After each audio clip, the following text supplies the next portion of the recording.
Hello. I am so sleepy. um, Good afternoon. It is currently raining. Um, and it's also very cold. So, if it wasn't apparent, uh, it, well, okay. Me scamming. It is not my birthday today. It was my birthday yesterday. Um, but I did I was with family and stuff, so I figured I can do a stream the day after. That's fine. So today is chill.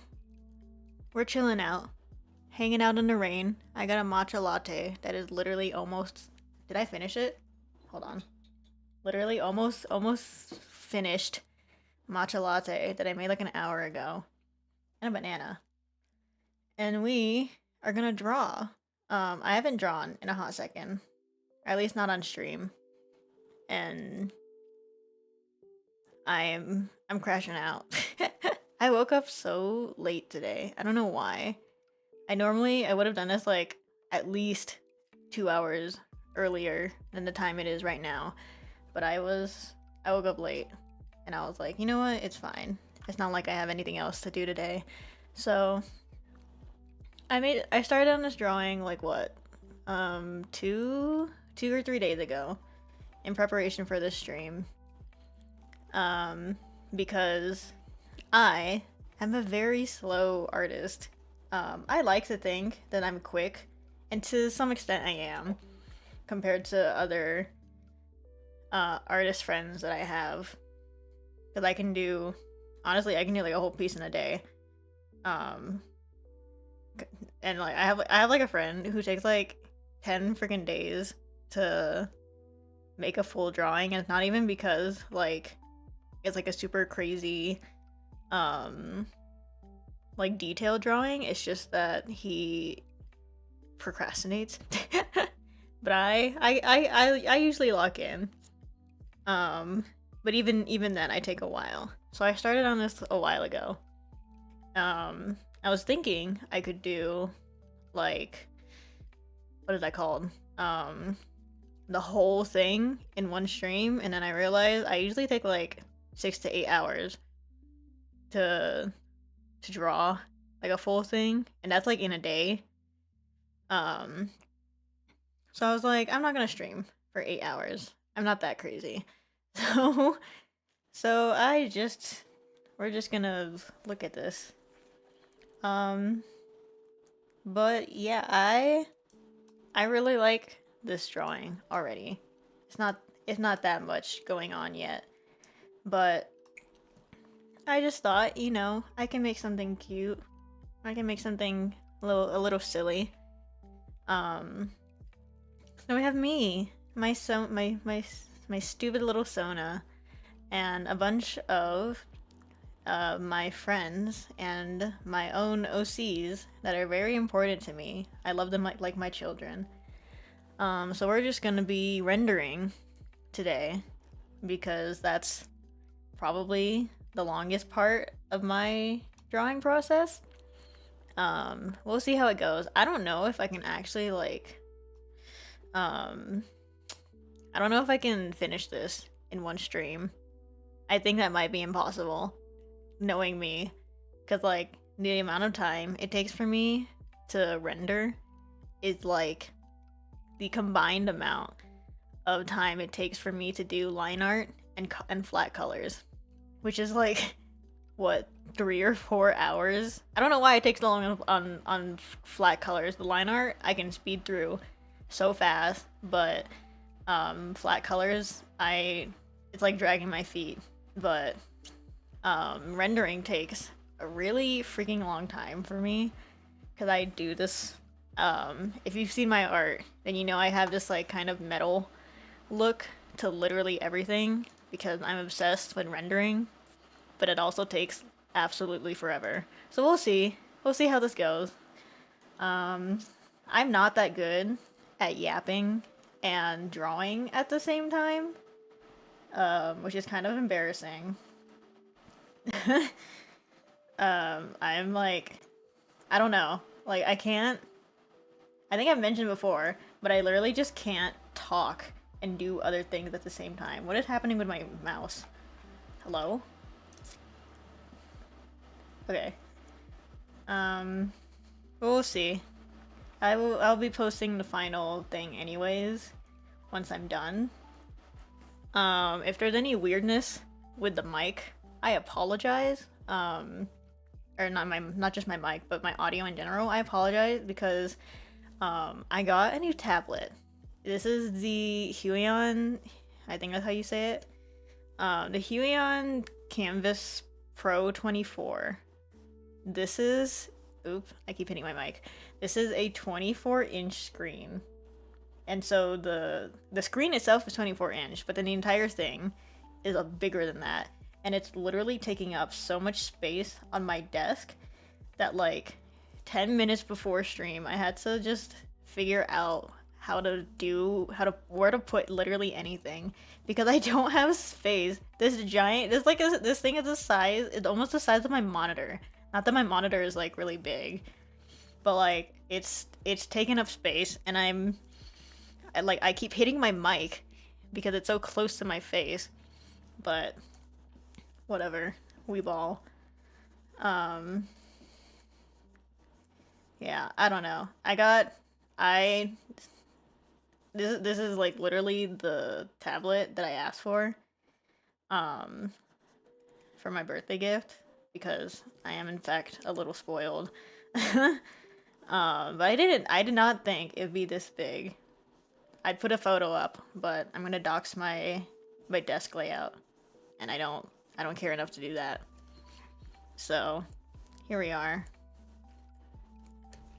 But yeah, I had a lovely birthday.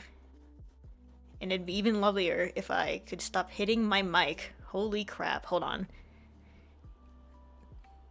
Is this far enough? Can it still hear me? Kind of. But I had a nice birthday. It was nice and simple. I'm not a party person, like, at all. I am very much textbook introvert. Even the thing is with Asian people is that there's a very, generally at least, there's a very big importance placed on being with your family, which I get. I understand completely. But sometimes I am tired of socializing with anyone, family or not. That's just how it is. So I was very relieved that I didn't have like a big party or dinner per se for my birthday. I just had a nice dinner with my parents. I had some burgers, homemade burgers, absolutely delicious. What else did I do? Like, I don't even remember what I did on my birthday, TBH, because like I woke up at 6 to go to school on my birthday to classes I literally did not need to be going to. I was so mad about that. I was falling asleep in both of my classes on my birthday, which was great. Very awesome. But I also got some Lego for my birthday, which is really awesome. I got two. I have the retro radio. It's like, which is super cute. And then I got the tuxedo cat. The radio was actually really awesome because I didn't realize. I thought it was like most Lego sets are not super interactive, I guess, or at least like the quote-unquote adult Lego sets. Amy Cord Lego building stream. Oh please, I'd love that. But a lot of Lego sets aren't super technically interactive. Like, not to the extent, like, say, like, the Lego Mario sets, where you can, like, do stuff with it. Most sets aren't like that. But the radio is literally awesome, because, one, there's a space where you can put your phone into the thing, like, the radio, and then just play music from your phone, and it's like the radio is playing music, and it's so cool. And another thing is that it has, I didn't even know this was a real Lego piece, but they have a sound box where you turn on the radio, there's like a knob, and then it'll play like pre-recorded old-timey radio sound effects, and it's literally the coolest thing ever. Um, so that was really fun to build and play around with.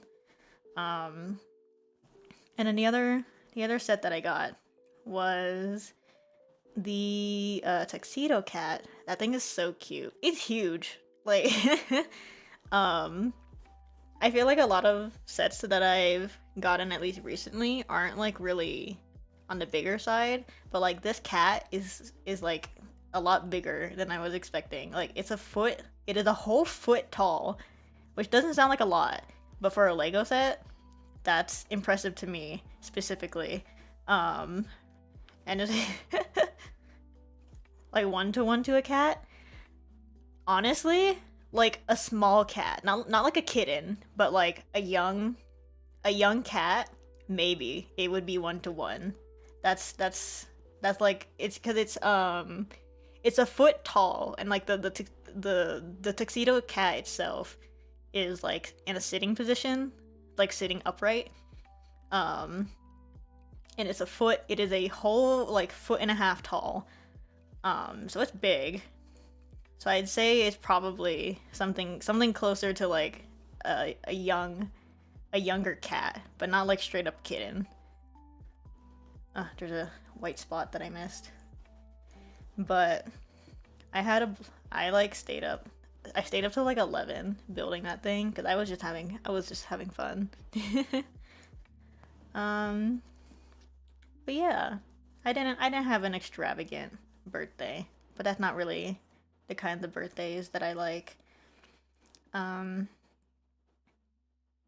for this drawing, I don't know what I really want to do with this drawing, TBH, or at least what direction I'm going in. I'm just kind of blocking out the shadows, and I'll block out the lights, or the lighting, and we'll see where we go from there.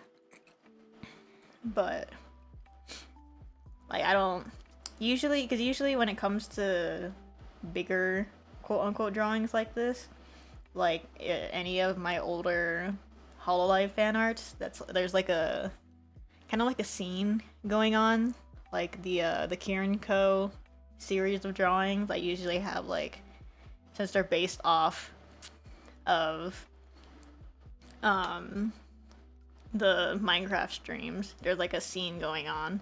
But then for this drawing, I'm just kind of like, I kind of blacked out. The non-Amy Cord characters. Oh yeah. That's, so I mean, Sim, you know, any VOD watchers watching this, this one, and this one, these three are the only people who are not real people. So those three are my OCs. I chose three of the, I guess, some of the most important OCs to me as a as a creator, I guess. So this one, wow, my mouse cursor is barely visible. But this lovely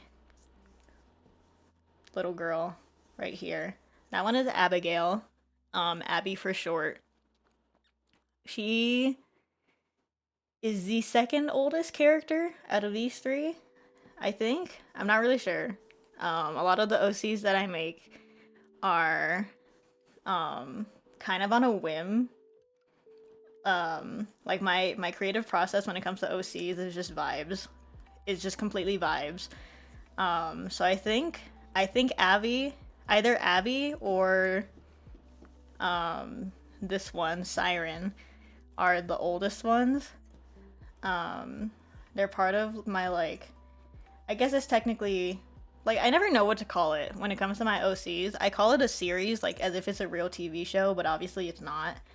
But I genuinely don't know what to call it. Because, like, I have a whole cast of characters, and I have multiple storylines for a lot of them. So, like, a series is the only thing I can think of to call it, but I genuinely don't know. But Abby or Siren were one of the first.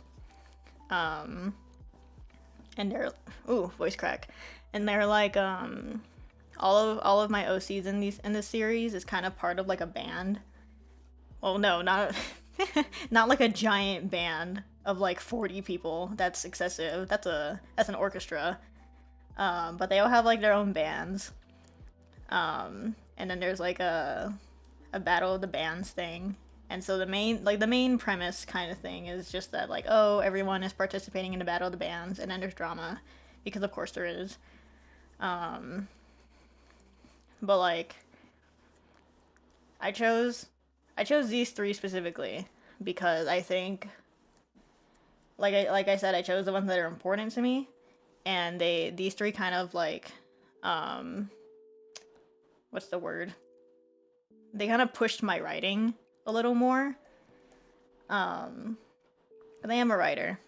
I do like to think of myself as a writer. So they're very important to me. I love to yap. Oh, and then this one, this bottom one here is Isabella. I've talked about her before, at least on an Amy Cord, our lovely server. The one with the crazy best friend who's obsessed with her.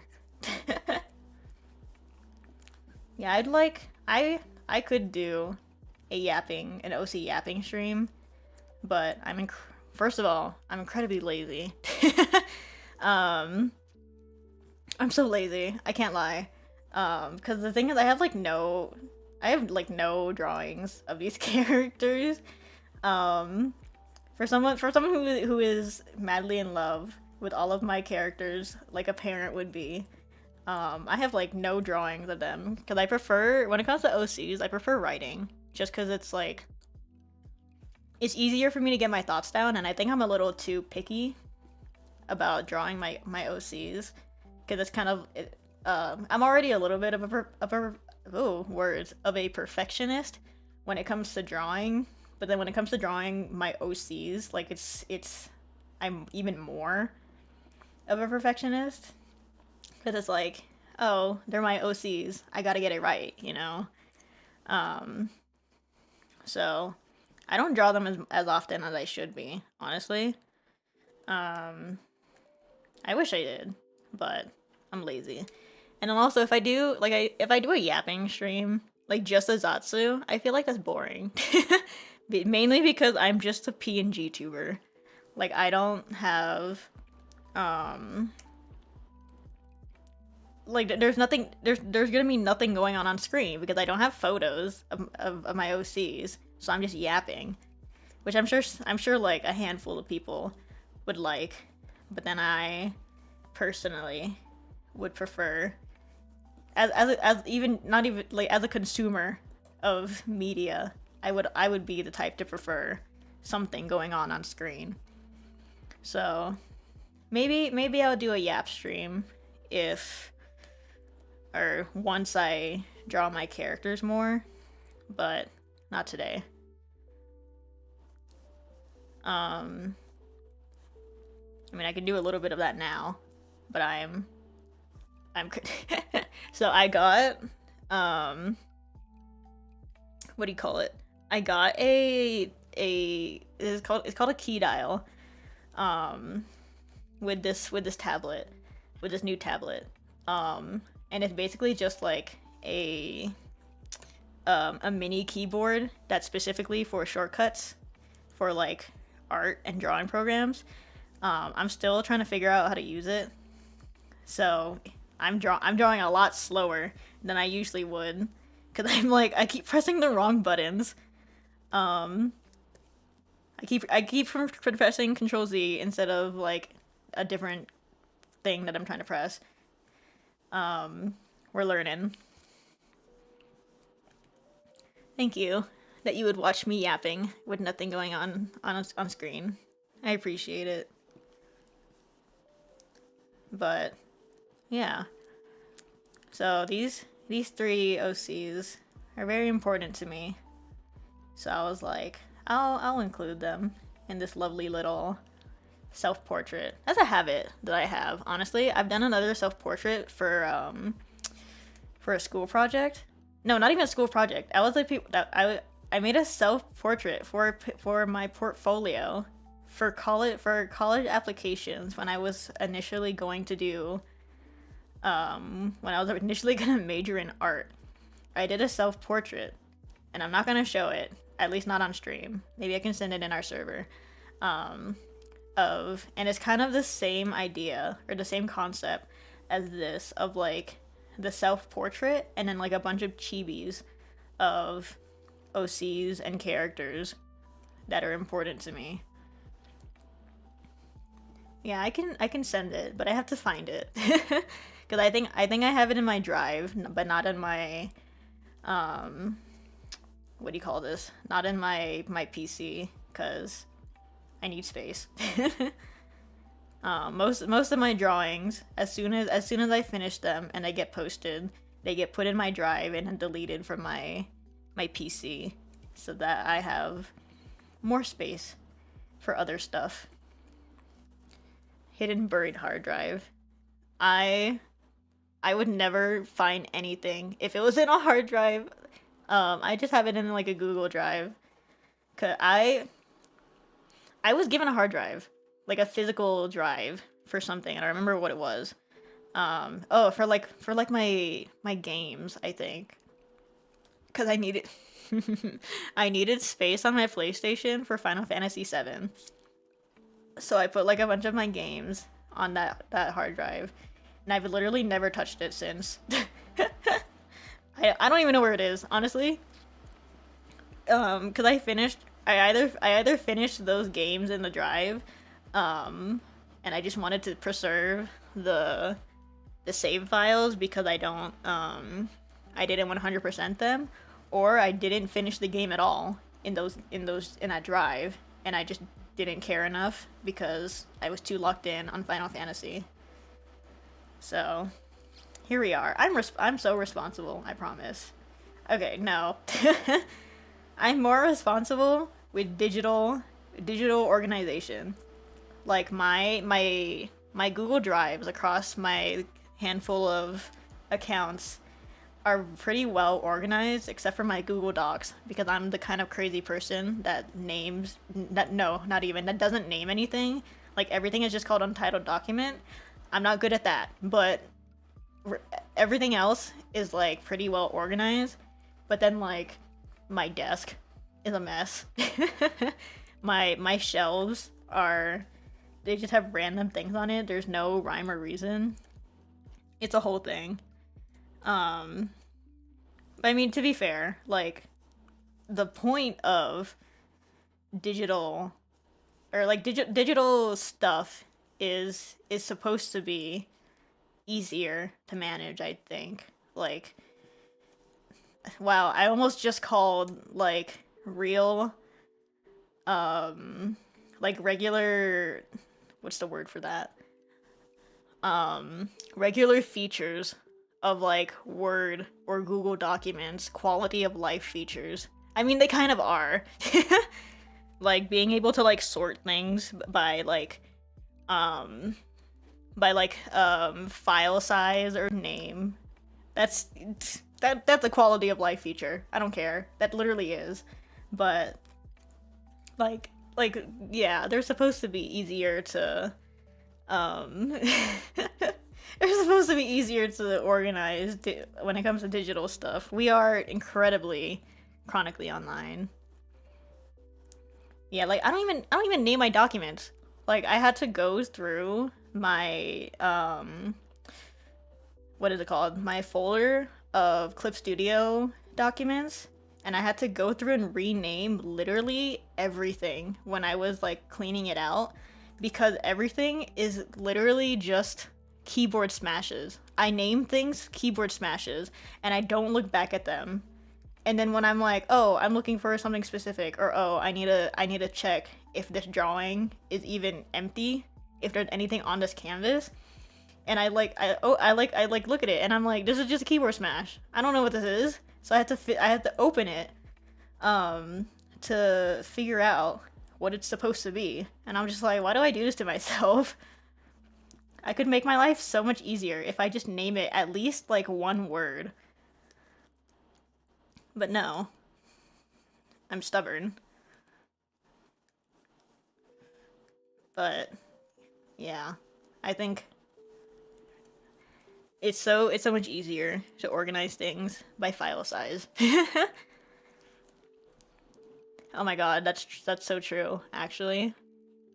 Like I think I don't know what drawing it was. It was during my break from the internet when I was still in high school and drawing more. And I opened, like, recently when I was organizing my files, I found it. And I was like, oh, what is this?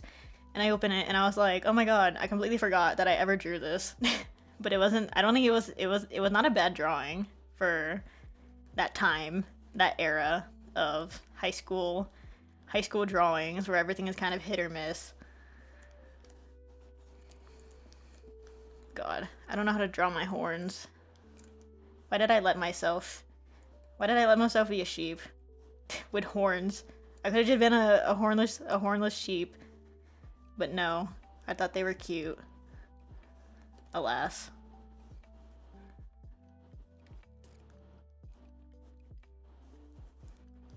You know, I don't know why I chose a sheep.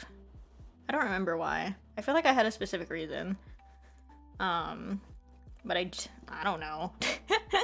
I genuinely don't remember. When did I make? I made this Sona. I don't remember. Hold on. I'm busting out my iPad to see the Procreate file. Ugh. Yeah, we do. I mean, okay. I think Amy, lovely Amy bot, has like the simplest design. Amy or Levy.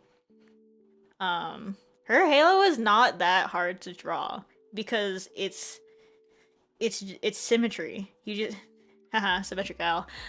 It's just symmetry. You just need a symmetry tool and then you're good to go.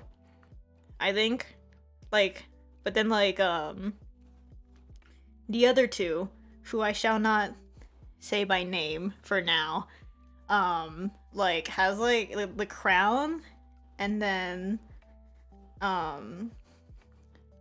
what's the word? Like it's either hard to draw because of those like accessories or because it's supposed to be asymmetric. I think asymmetric designs, especially with like VTuber and gacha designs, like they're so common, but they're such a pain. Like I genuinely don't understand the obsession with making everything, like making every modern character design asymmetrical. I hate it. Genuinely. I say that like my hair is not symmetrical. I mean, or is symmetrical, but like the rest of my design is pretty like split in half. Fine. I'm yapping. Hold on. I'm supposed to be looking for something. Is this a file? I think it is.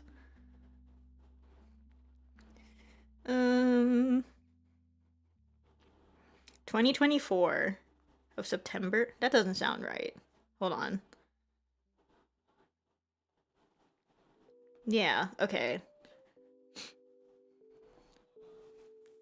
Yeah, like I could mess with a simple VTuber design. I would like that. I wouldn't mind watching that. Yeah, the OG Airy design ish was back in 2024 in September. And the horns were always there from the beginning. I don't know why, but the horns have evolved since then and are constantly changing because I don't know how to draw. Cuz I based them off, what sheep was that? There's a specific breed of sheep, not breed. Species, what? I don't know words. There's a specific kind of sheep with a very specific look for the horn that's what I based my design off of. And I can't remember the name of the sheep.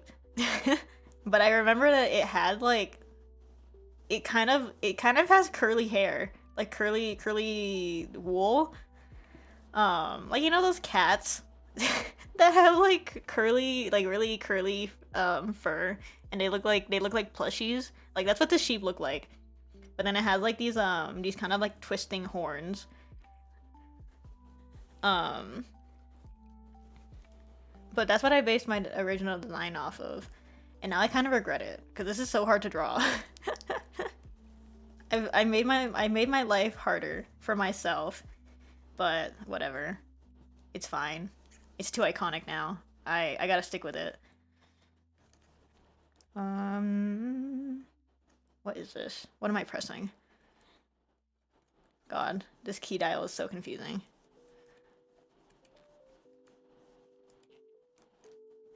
But yeah, I'll find that other self-portrait, and I'll see if I can. I kind of want to draw more of my OCs. I am working on Hololive art right now. I'm working on this Advent um what is that called? Advent Justice drawing. But that's gonna take a while. But I would like to draw my OCs more. Yeah, I like my character design. I like the ears. I like drawing the ears because I think they're cute. Um, yeah, I made like a whole 9-minute video. I mentioned it before. Well, not on stream, but I mentioned that I made like a 9-minute video of just like OC headcanons or voice headcanons. Since everyone's in a band, um, obviously there are singers, and so because I have a incredible obsession with utaite and cover artists, not like cover the Hololive company, but like people who do covers. Um, I literally 9 minutes of like 15-second segments of different utaite that I think would fit like their voices would fit my characters. But then I don't have like actual speaking headcanon. Like I know a lot of people do that. Like not to mention Godforsaken, but the creator of a certain show that I really don't like, that I was once part of part of the fandom. Like I think one of her earliest popular videos was like voice headcanons, where like she assigned different like famous actor, not just famous actors, but actors who would fit her character's voices. And I want to do that, but I also don't listen. Like I don't know, when it comes to like either voice acting or even in like movies, like I don't think about it. Especially when it like modern American voice acting now has like a lot of just this kind of the samey, not samey voices, but like they use the same actors, and the actors just act the same to the point that like you can't associate them with anyone else without just thinking of the actor. I don't know. I don't know how to just Aquafina. I'm talking about Aquafina. I hate her. But like not just her. There's a lot of other voice actors and actors like that where they're kind of just like the same character. But like, I don't know. Like it got into that point with American media that I'm just like, whatever. I don't need to be thinking about it in the moment while I'm watching like a movie or whatever.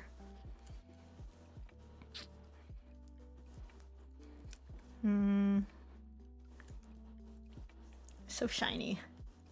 I love the shiny look of my rendering style, but I don't know why. I don't know how I started drawing like this. Like I remember in high school, I was showing my portfolio to one of the art teachers at my school to have him review it because he was like he used to be an artist at Riot before the layoffs in like 2024, 23, around that time. So I used to be a riot artist. Um and so I showed him my portfolio, and I think at that time, or at that point, I had already started doing this kind of like shiny, sparkly, not sparkly, that's a different look, but this kind of like shine to my rendering style. And it was consistent. It was mostly consistent with all of the drawings in my portfolio, that style. And he looked me in the eye and he was like, "Are you the type that cares about what do you call this? Cares about like your art style?" And I was like, "I mean, I guess." And he proceeded to tell me that like that's not that it's like a bad thing, but it's something to avoid, which I get. Because it is true, I think, that a lot of, oh, especially with a lot of younger artists, especially in from like the 2010s to 2020s, or like just before the 2020s, like there's a very big emphasis on art style, like making sure your art style is iconic, but then also like not what's the word for that? Like it's not too out there, I guess. Yeah. Unique and standing out, but then not standing out that people think it's weird in a way. There's a lot of emphasis on that before then. But I think early on I already figured out, thankfully at least, early on in my not art career, but when I started getting more serious about art, I did not care. I got so annoyed at the professor. I don't know why. Like he was just trying to give me advice because I literally asked for it, but I was like, the fact I think the fact that the first thing that he asked was about like my art style, I was like, I don't need all this. Because it's not that for me it's not that I'm like trying to keep to my art style, even if it's not like even if it doesn't suit me. Like I know a lot of people yeah. Okay, looking away. But like I know a lot of people, like there are a handful of artists who will like force themselves to do like an anime art style or like a semi-realism art style because they're trying to appease, I guess, to a specific audience because they want money or whatever. But then they're like the art style they're most comfortable in is like something completely different. Like I don't do all that. I do not do all that, and I think that's why I got annoyed by that art teacher, because he didn't know that I don't really care about keeping in a consistent art style. It's just that I'm drawing because I like to draw. I don't think he knew that. I think to him it looked like I'm trying to keep to a very specific style for one reason or another. But that was a little bit of me being an annoying high schooler. It happens. But yeah, I don't know, but I still don't know where this like shiny look came from. I don't know if there's like an artist or something that in particular that inspired me. I feel like there might be like there might be like an artist out there that I like unconsciously took inspiration from. But like I can't think of it on the top from the top of my head. Cause like who, I don't know. I don't know who has like a really shiny look to their art. I can't think of it from the top of my head. I'm sure I might remember at some point. But right now, I'm in the zone. We're yapping. Maybe lamb. Cause I did I like Canaria. Canaria is like one of my top Vocaloid producers, and of course Lamb is like iconic when it comes to Canaria. And I did a redraw of Queen. Yeah, those artists are really good.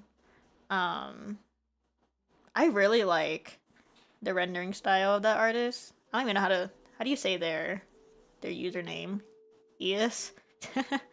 Something like that. But their art style is so good. I kind of like those like what is the word for that? Like it's like this. It's something between semi-realism and like a modern anime art style. That I think a lot of artists have started to adopt. Because to an extent, anime is closer to semi-realism than it is to what is that called? I forgot what it's called. Cartoon.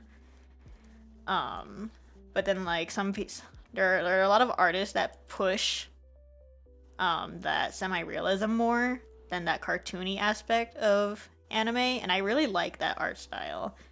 But I feel like I don't know why I can't. I think it's with the anatomy and the eyes that really like sells it.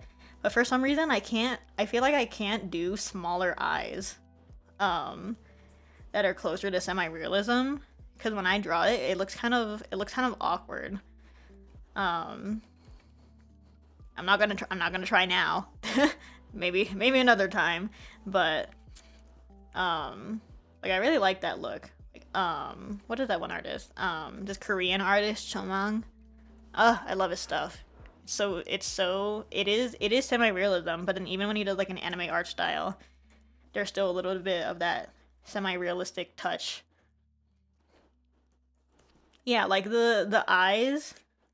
I think it's generally known, at least with artists, like especially like if you're like an artist that like looks up stuff about like art styles and stuff, like the most iconic part about a person's art style tends to be the eyes, especially when it comes to anime, because like anime loves to really push the limits of what eyes can look like. Like when I'm working on this commission, that's not this drawing, but a different commission, like, and looking at references, it's like, oh my god, there's so much detail in just these eyes. Like there was for one of the reference sheets from the original artist, like it's literally like 10 different colors just for the eye. Because and like they have it like they have all the colors laid out for the eyes, and it's so detailed. It's very impressive, I will say, but it's also not my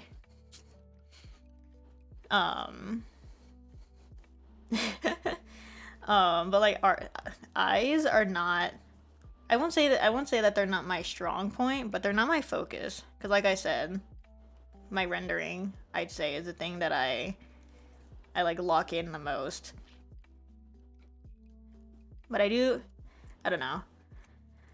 I have like a love-hate relationship with drawing anime eyes, because I think there are a lot of artists that just like they get it right, and then there are a lot of artists who like it just looks weird. Have you seen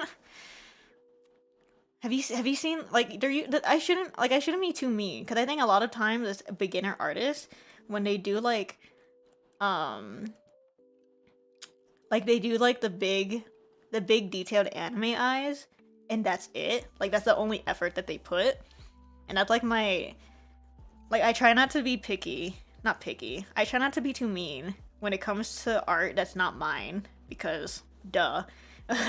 But like that's such a pet peeve of mine, when you can tell that there's so much focus on one part, and then like no love for like the rest of the entire drawing. I hate that. I can't lie. Like, I'm not here to critique people, but, like, you can tell. Yeah. Like, I don't know. Yeah, that's just me. That's just me nitpicking as someone who's been drawing for a while. Blue fields. Do I might recognize the art, but I don't recognize the name. Yeah, but even like the simple art styles, like they can be very pleasing to look at.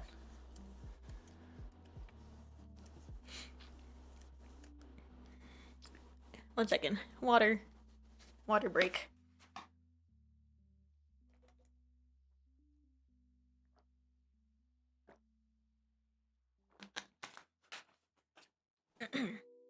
As per usual, I'm very congested. I don't know why.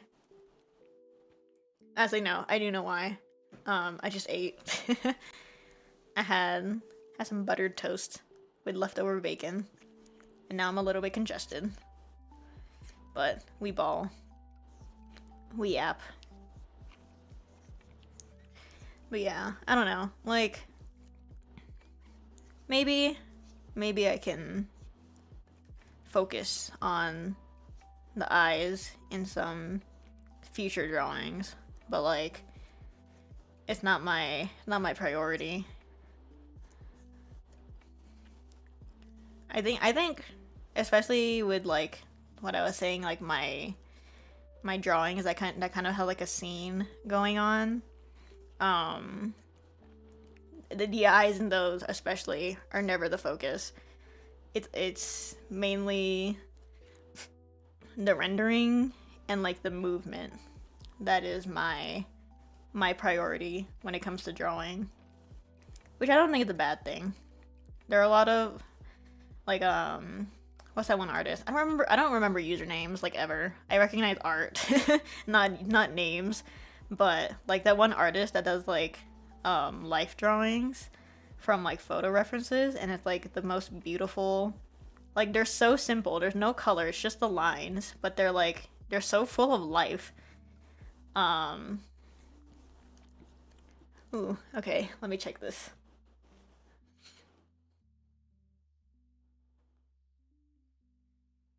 Um.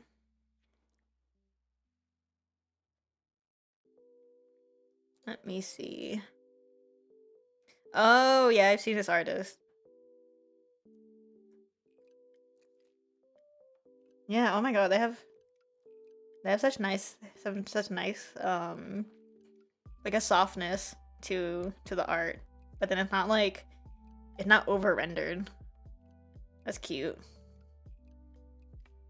I like the. Do I have this brush? Am I tweaking? Is this a brush that I used before? No, I don't think it is. But very similar. Yeah. Oh, speaking of brushes, I think people sleep on brushes too much. People always say, especially to like beginner artists, like, oh, the brush doesn't make the artist. Shut up. The brush can make or break an artist because it's all about comfort. Okay. Like you have to use a brush that you're comfortable with. And I'm tired of people trying to say that it doesn't matter. Anyone to any person watching this stream slash VOD who wants to draw, find a brush that you like, because that's important. It's very important to me, at least, and like how I draw. You can't see it on stream, but I have like I have a handful of brushes saved, but I literally only use like what two of them for three of them for rendering, one for line art. Like I stick to a certain tool set because that's just how I do my best. You know. But then also I think Clip Studio Paint has like a different has a very specific feel to it, especially with these brushes. Like the texture, like the texture of these brushes that I use is like, it's not something you can get in a lot of other art programs. At least not to the same extent as what I use. And these are like old brushes. Well, most of them are. Like they were released like years ago for like version 1 or something of Clip Studio, and I'm on version 4. But I still love them. I still love these brushes. My favorite. I think one of the brushes got taken off of the Clip Studio assets store, but I still have it, so we ball. Yeah, if it ain't broke, don't fix it. You know, I don't know how to render the chibis. Now that I'm looking at it, I've been locked in on myself that I realized I also had to render the chibis to some extent, but I don't want them to look. I feel like rendering. Okay, here's my gripe with like the chibi art style. Maybe it's just because I don't know how to draw chibis that well, but like I don't really like the kind of chibi that is like rendered normally in like a regular anime art style. I don't know why. Like I feel like it looks weird a little bit to see like a chibi with like a super detailed rendered hair or whatever. Thank you, Goat. Thank you for hopping in. Balloons Day. Yeah, but like, I don't know about with chibis. The like, I can enjoy like a simple chibi look, but the really super rendered, detailed ones, I'm just like, they're okay. I don't know, especially like the what are they called? Those your channel template things that people do. And it's like a chibi, but it has like these big ol' anime eyes, and I'm just like, it looks weird. I don't know. It looks so not off-putting is too harsh. It just looks out of place having like the really big anime eyes. I'm not trying to be mean. I'm just I have my own tastes, okay? To each their own. And I'm not trying to bash anyone who draws like that or who likes it. I just don't enjoy it. But I think part of it is also that I just don't know how to do chibis right in the first place. But I mean, that's subjective. I feel like art styles are subjective. I don't know.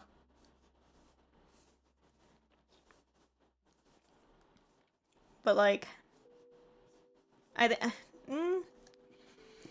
part of it also is that I don't like when I have something small, like really, like I guess my motto, in a way, is like less is better when it comes to art, right?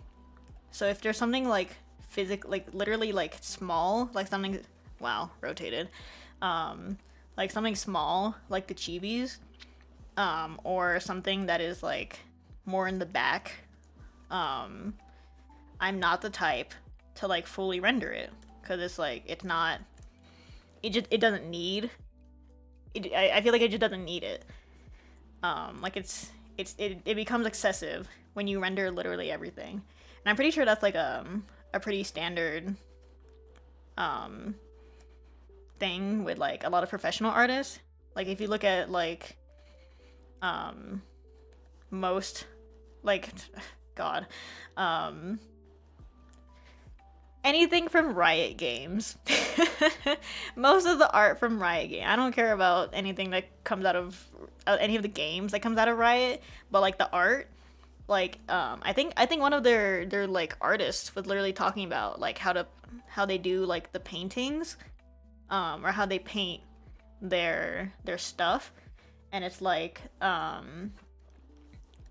like you render, or yeah, you put more detail into what you want the viewers to look at, um and then you put less detail in the areas surrounding that main focal point, so that it allows that focal point to kind of shine more in a way.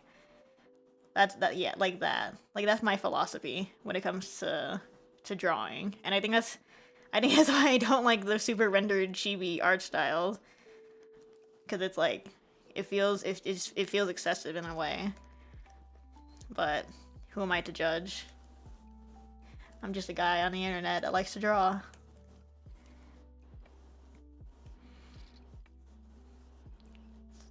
Yeah, I could not be an art teacher. Like I went to an art school for high school because we have that in America for some reason. Um, and that was an experience.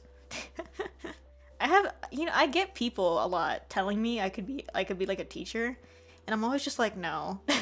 I don't like not even a tutor. Um, I don't have the patience for people. Like not even in just like a me being an introvert, antisocial. I just don't like. I'm the kind of person that gets annoyed trying to teach someone how to play a video game and they don't get it. I know I shouldn't be annoyed. That's very mean of me, but like I can't help it. And I feel like it'd be the same way with art. Um, like I'd get a little bit I'd get a little bit antsy if I try to explain something to someone, and then they're like, I don't get it, and I'm just like, I don't know how else to explain this to you. Because the thing is, I think a lot of people in high school kind of knew me for being open to help, which I am, because like if it's something I understand and it's something I am confident in, I am more than happy to help. I love helping people, but like that's the extent of what I'll do. I will help people with something they already have a basic understanding of, but I will not teach something from scratch. I think is what is like that. Like I think that's where my limits are. Like what is that? What is that guy's name? There is someone who was making. I don't know if he's still working on it. Someone who was making a video game specifically for people who have never touched a video game in their entire life. And I was just like, I remember watching those videos and being like, wow, and like he would ask his wife, and like I think he even asked his parents one time, to like test the video game to see if he needs to like change anything or add something that new players would normally struggle with because he's a gamer.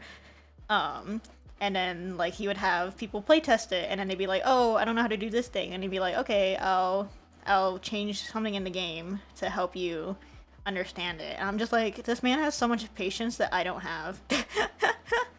I the moment someone tells me like I don't know how to do this, I'm just like, you're on your own. Sorry. That's so mean, but like I can't help it. Yeah, I can't remember the name of the channel. Oh my god. Because this was like a couple years ago. I don't know if he's still working on it or if it already got released and he just hasn't had a need to add anything. But it was a really cool little video series of him working on it. Because I know those first videos were mainly teaching like FPS, which is famously I feel like is like probably one of the most difficult things to teach a complete newbie, because it's like you have to, when it comes to FPS games, you are like doing so many things at the same time, and a lot of times new players don't even know how to press two buttons at the same time on a controller, which I think is something that he taught. It was oh my god, it was FPS and platforming. Because I remember, like an example of what I was saying of him playtesting with his, like, family. like one of the things that people could not, or that at least his wife couldn't get, was like strafing and like oh my god, jumping and moving at the same time. Because a lot of new players, when they jump, they will stop. They will stop holding the arrow keys slash joystick. Like they'll just stop moving entirely to jump. But in a lot of games or a lot of platformers, you kind of need, at least more.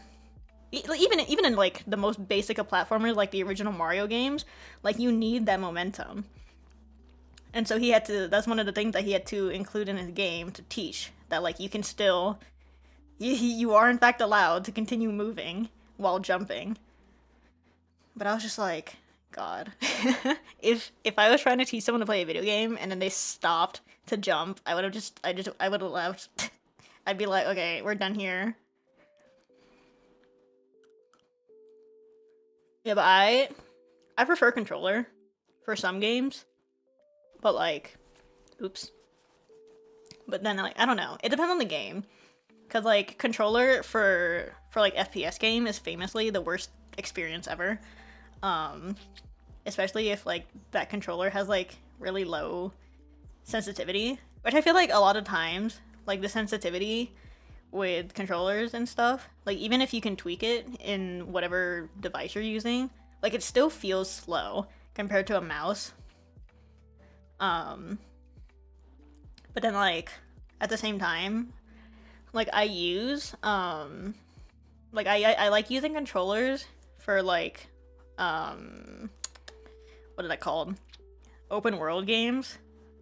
I like controller for that. If anyone watched my Wuthering Waves stream, you know that I keep switching. It's between my controller and my mouse, but I like controller for games like that. But then also the thing with Wuthering Waves is that it's a lot of button mashing, and that hurts my wrist when I use the mouse. But I think that's just because I have carpal tunnel. I don't think that has anything to do with the whatever arguments there are for and against controller. Yeah, but then like, yeah, what else do I like with controller? Oh, driving games. I love use. I don't know why. What it is with me and driving games on a keyboard, but it doesn't feel right. I don't know how to explain it, but it's just hard. What else? But like I don't do like I don't really do like super like racing games. I play it like once or twice, and they're okay. I'm not good at them, but they're okay. But cause I have what's one of my favorite games is Pacific Drive, which is like, it's not a racing game, but it isn't a chill kind of driving game either, because you're like escaping from like literally everything. But like I don't think I could play that on a keyboard. It just feels weird. Like steering. I don't know how to explain it. I would stream that game if it weren't for the fact that it's on my PlayStation and not PC. So, and I don't have a way to stream console games yet.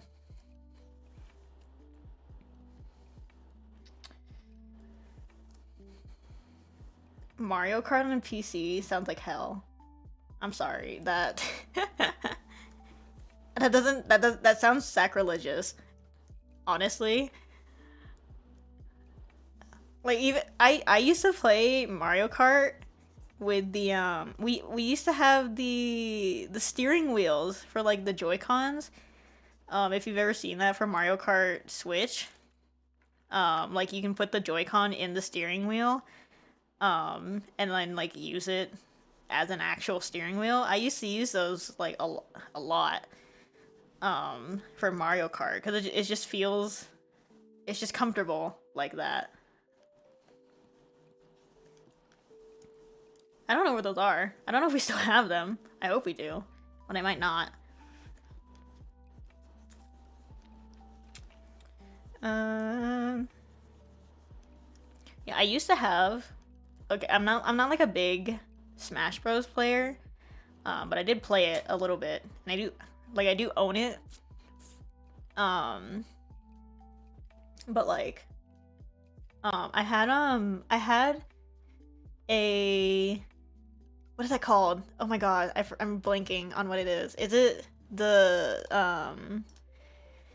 you know that like is it N64? Am I crazy? Or is it GameCube? Well, hold on. Let me look this up. Yeah, there was the N64 controller for the Switch. I used to have that. I don't know where it is, but that I'm obsessed with that thing. I don't know why. It just feels nice.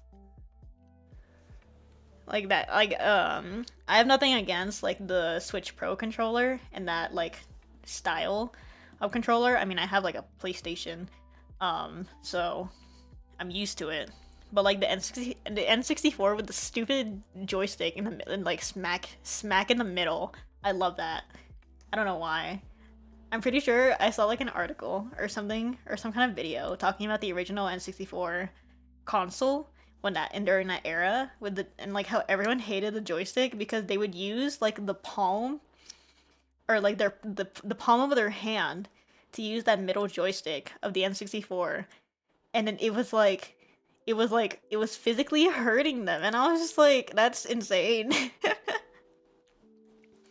um but like I like those like retro. I'm not old, okay? I like the original Nintendo console. I have it's not the original NES, but it's yeah, it's not the original like actual NES. It's the that remake they made for that has like a bunch of NES games on it. I love that thing. I played so much Kirby on it. I pushing 20 is insane. A day after my birthday? How dare you? like you're not gonna be pushing 20 right after. Well, not right after, but I'm not that old. It's whatever. We ball.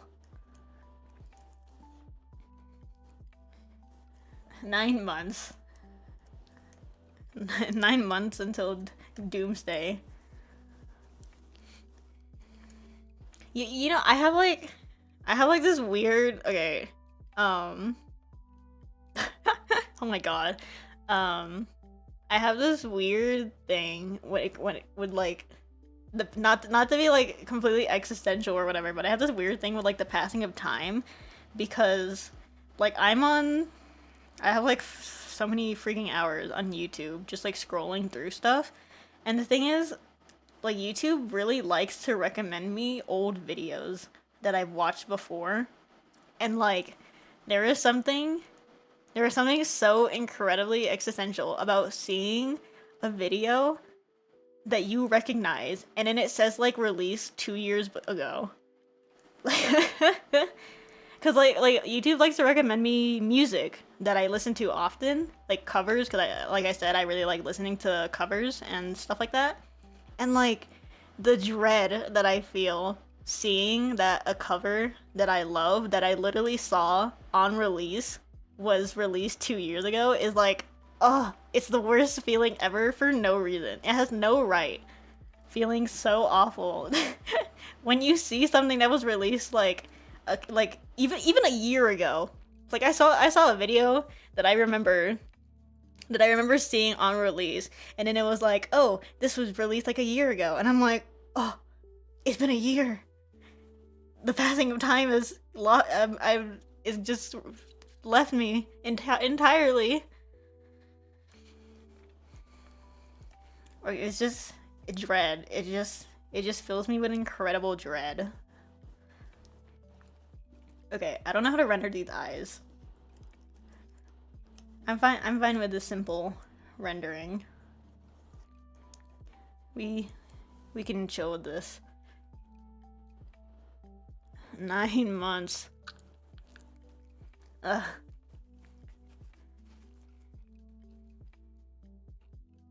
Yeah, it's so I don't know. The passing of time is so weird. Even seeing like a video from like 3 weeks ago that you saw on release, it's just like, ugh. It's been a month. I feel like I'm running out of time to do things. It's terrible.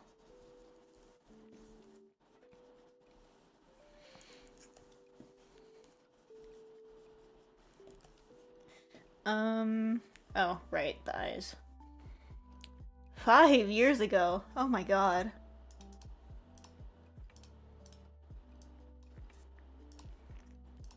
It's such a weird feeling.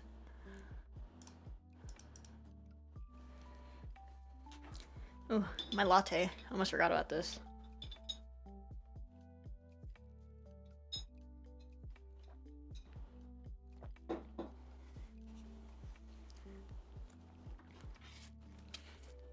In the entire week, like, up to my birthday, like, I think it's just because my birthday is literally in the first first week of the month, that, like, I could not even, it did not even occur to me that it was gonna be my birthday.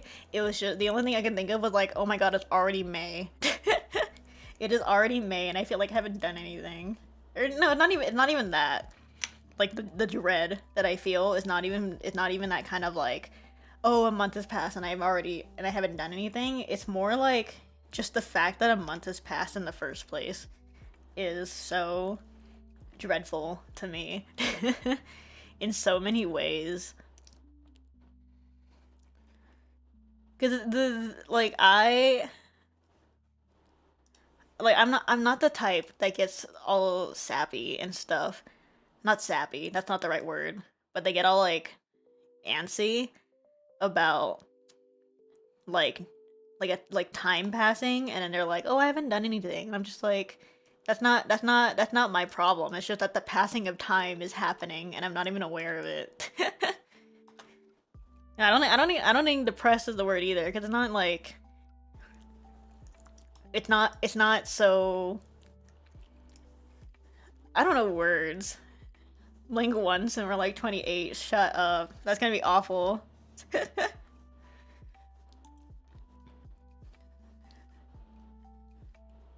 Like, how long has it been since Amy Cord has become friends? Since, like, March? Holy crap. Like, it's just the passing of time has just lost me completely. 2 months. God. That's bestie. How long have I been posting art on Twitter? Or at least Hololive art. Let's see. What's my anniversary? October 2024. Lord. Okay. You know what the thing is? I think... Hold on. I'm not doxing my old account, but...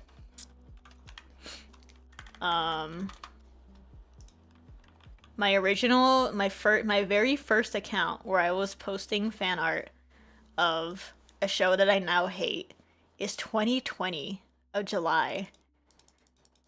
I was 14 when I first got on Twitter. That's, I'm stupid. Don't be on the internet as a minor. Don't be like me.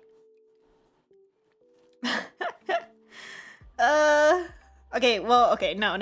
In my defense, I feel like, cause at least I was like, I was drawing art. I specifically made an account to post art. It wasn't like I was on there to start problems, right?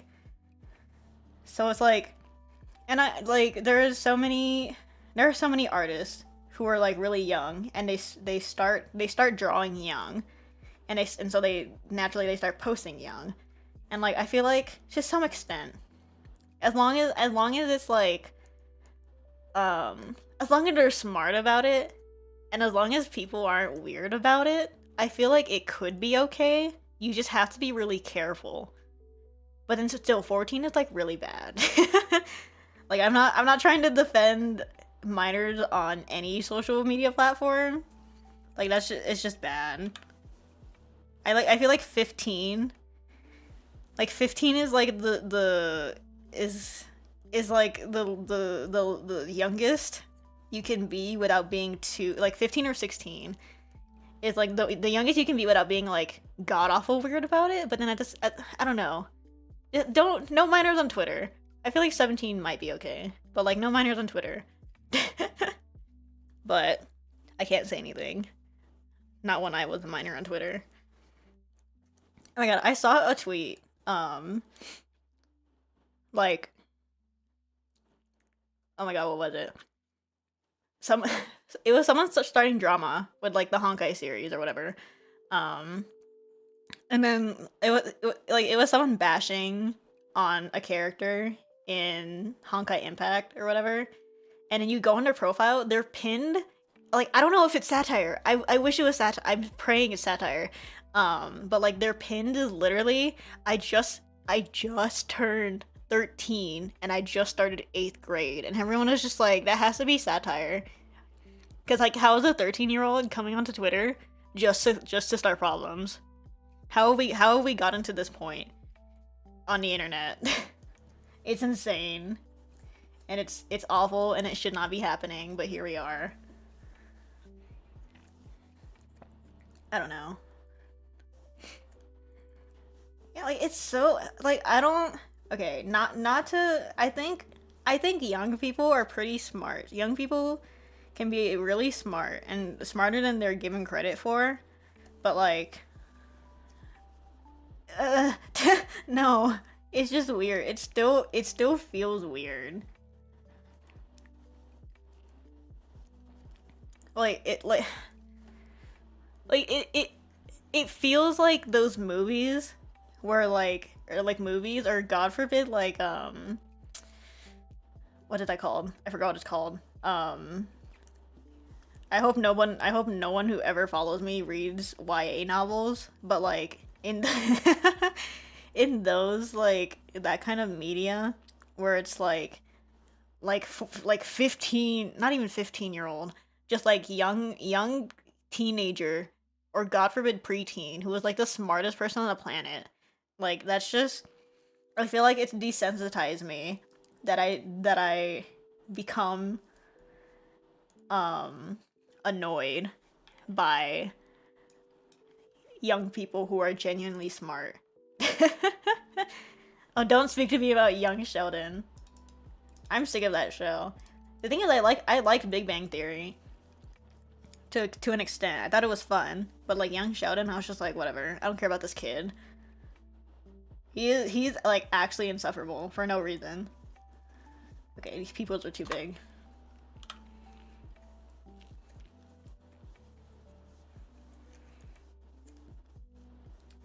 Oh my god, I can't do eyes for the life of me. That's fine.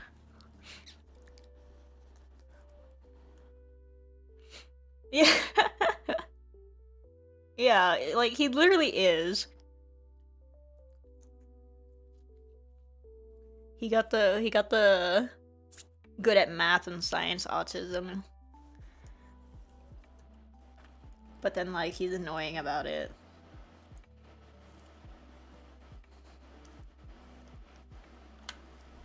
Hold on, I'm locking in on these stupid peoples.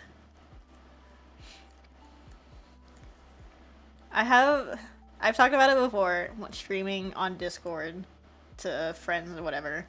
Like, I can't do eyes for the life of me. I don't know why. Like, it's just, I don't have as good of an understanding of eyes than I would like to have, I think is what it is. Yeah, like, I don't know. It's weird. It's annoying. It bothers me.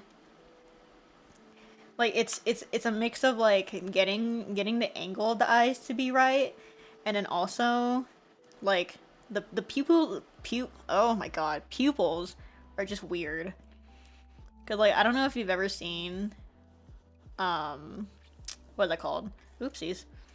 I don't know if you've ever seen like art tips talking about eyeballs and whatever and like the pupil, where it's like if you draw an eye from the side. Hold on, let me. I have to like draw this to demonstrate. Like, oh, when you draw the eyes from the side, oops. You have like the eye or whatever, and then like, oh, the pupil is not supposed to be like that. It's like kind of like set back in the a little bit because of like anatomy or whatever, and I'm just like, I don't care. But that's my downfall. I don't listen to literally correct anatomy tips, and then I complain that I don't know how to do anatomy. But like anatomy is so hard. I think it's one of the things that I like actually tried to technically study, because like I am a self-taught oh god, I can't speak. I am a self-taught artist, but I didn't really teach myself anything. We just kind of figured it out along the way, kind of artist, you know. But I did try to study anatomy at some point, and I was dying. It's so confusing. Like I don't get it. I don't get it. And like the thing is with art specifically, like unless you're like a freaking someone in Medicare, like you don't need to know the names of like muscles and bones or whatever. But even then, like even if you're not trying to teach yourself the name of those things, like it's still confusing. I don't know. It's weird. It's confusing. Tiring, even. Why is this so dark? Did I do something? I did something.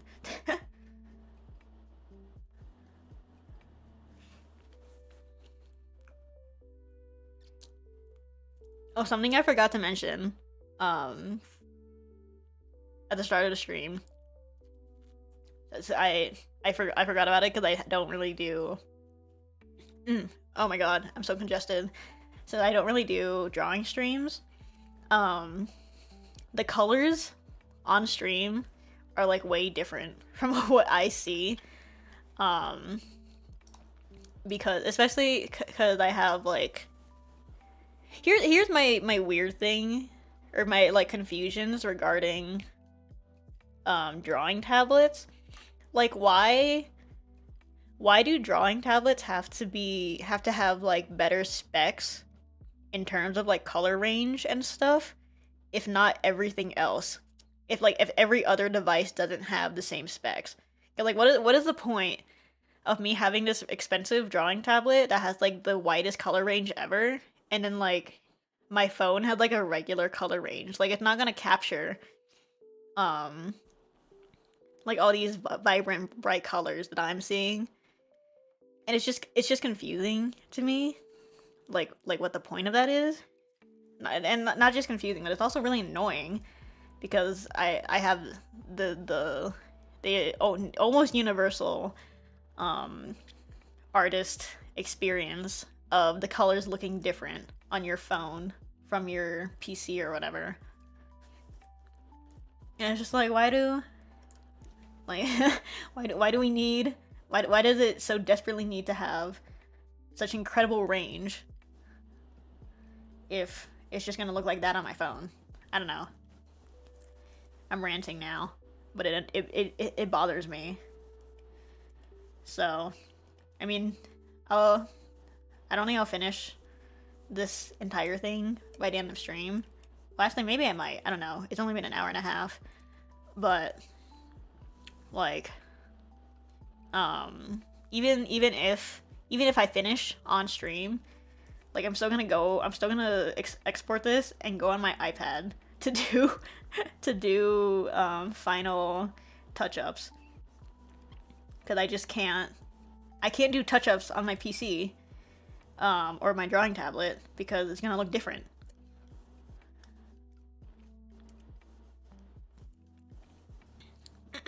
Ooh, Wow, I am so incredibly congested today.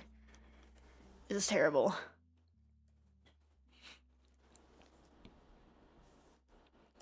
Yeah, like I, because my dad also has like pretty fancy, expensive cameras that have like really nice colors and stuff, and then it just looks different when he sends it to me on my phone, and I'm just like, this looks different.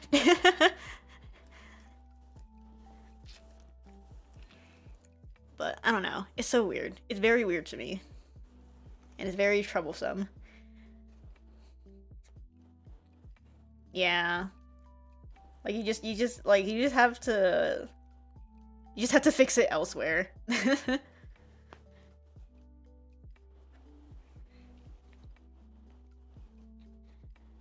Eesh. Yeah, I used to be a little bit into photography, but I'm lazy. um, but then like at the also because um a lot of people would especially I guess in like high school or whatever, right? Like I had a lot of people being like, "Oh my gosh, Ari, you're so good at taking photos," and I'm just like, I just know composition from from drawing. I just know the golden ratio. I'm not that fancy. I promise. I don't know how to fix exposure and whatever. I'm not that smart. But then like I do enjoy photography. I think it's fun, but like not like in a professional setting. I'm not that crazy. Oh my god, rule of thirds. Literally when I'm drawing, I'm like I'm thinking of rule of thirds and it drives me insane. Cuz it's not even it's a completely unconscious thought when I'm like sketching and I'm like rule of thirds and I'm like, "Oh my gosh, be quiet." But like it exists because it's useful. So, who am I to complain? Like that's just good composition. But just like the way it haunts me. The way it genuinely haunts me when I'm doing anything.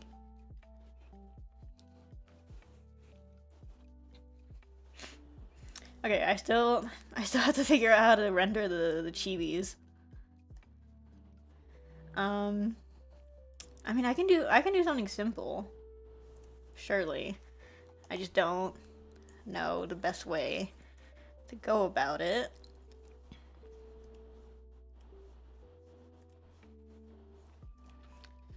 Um, me being like, I gotta render the chibis, and I do something else. Master procrastinator at work. I'm always like that with drawings and stuff. I'm like, oh, I gotta do this specific part of a drawing that I don't want to do, so I just leave it for last. um, this is so dark. Why is it so dark?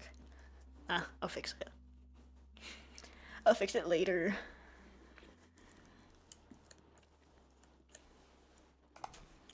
Yeah, I'll leave it for future me. It's not my problem right now. That's like the worst mentality ever, but like I can't help it. Like I try to be on top of things as much as I can with like mostly anything, but like I can't help it. I see dishes in the sink and I'm like, future me can worry about that. And then I go to the pantry, I go not pantry, I go to the shelves to be like, "Oh, I need a cup." And I'm like, "Oh yeah, there's no cups because I left it to future me, who is now present me, and now I'm annoyed." Whatever. That's life. Exactly. Like I'm so like I got time. I have time to I got time to do things. Dude, like that is like genuinely the worst mentality ever, because I, especially in high school, um since like a handful of or not like a majority of things in high school would get turned in digitally, um like I I was literally like, I have a time, I still have time, and then I ended up turning in an assignment like 2 minutes late. Like I was and I was so upset about it. Wait, something just disappeared. Why is the shading on this so light? Ugh.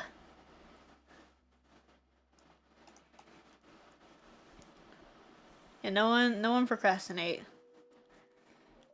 We procrastinate on procrastinating.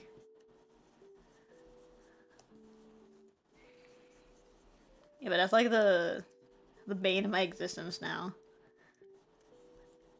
I try. I really try. But I can't help it. I love procrastinating. It's so easy. It's so easy to say I'll do it tomorrow.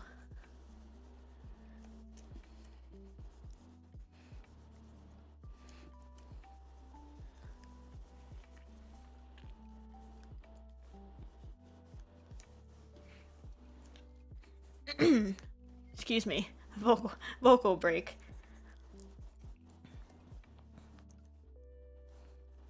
My god, real.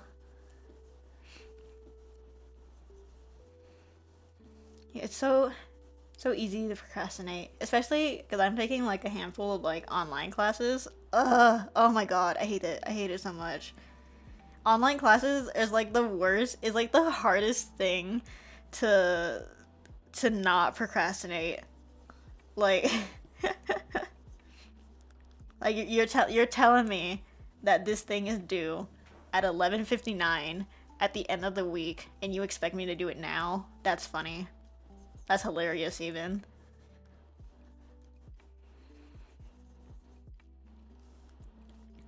But then again, like that's the that's a recipe for a disaster. But then no one can't help it.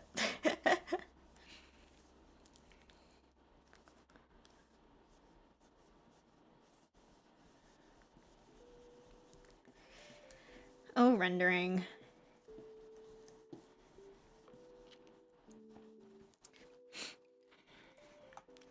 My confidence all the wrong places. God.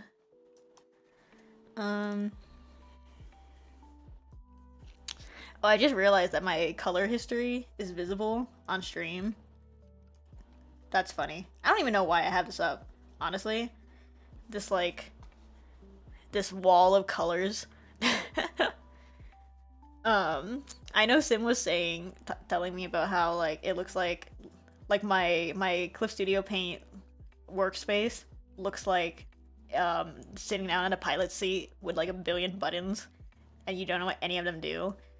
But like, for the most part, I have on my screen. I know a bunch of it is covered by my overlay, but like for the most part, everything that is on my screen is something that I actively use for almost every drawing. But then not the color, like the color history. I use like the first 2 rows at most, and that's it. Like I don't use anything else here. But it's so fun. Look at this. Oh no, wait, it went away. Hold on. That's weird. But like I don't use colors from like, I think these are from like months ago. These are drawings from months ago. I don't use these. I don't know why I need the color history, except for like the first handful of colors. But here we are. Okay, I've been staring at this for too long. I feel like rendering white hair is really hard. It's probably like the hardest thing for me to do ever. Cause like I don't know if you've ever seen in literally any of my drawings of Cece, like I don't know. I don't drawing Cecilia Immigrant is like the hardest thing ever for me for no freaking reason. Cause like I don't know, it's just hard to do white hair to do the highlights of white hair because it's like how do you get brighter than literally white? how do you do that? I don't know. I try. I don't know why I gave my son a white hair. Honestly, I think it's that when I do OC designs, if I'm being completely honest, I'm not super into fantasy media in general. And like a lot of my OCs have always been very what's the word for that? Contemporary. Like they take place in like the real world in our universe rather than it being in like a place with like magic and whatever. So generally, when it comes to character designs, I'm not usually one for super colorful hairstyles unless it's a character that likes to dye their hair. So I think when I was making my Sona design, I was like, let's do something different. This is anime. I can do whatever I want. But like, why did I do white? Why did I have to do white? It's so annoying to render because I can't get brighter than white. I don't know. I mean, no. That's not entirely true. You can get brighter than white by surrounding it with shadow. But like at a certain when it comes to the hair, like it's hard. You have to have like a balance. And that is a balance that I have yet to master.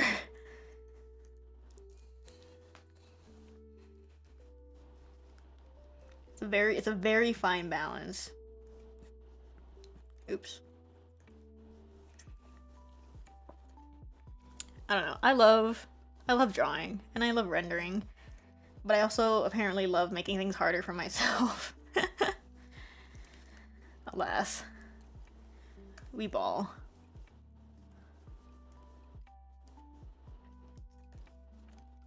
What?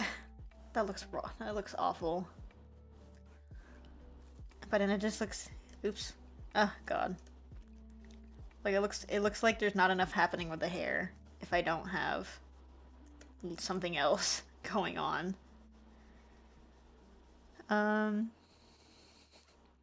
Thank you for the happy birthday wish.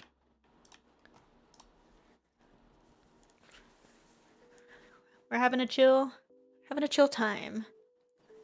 Doodling, yapping until my voice is dying. Water break. Stay hydrated.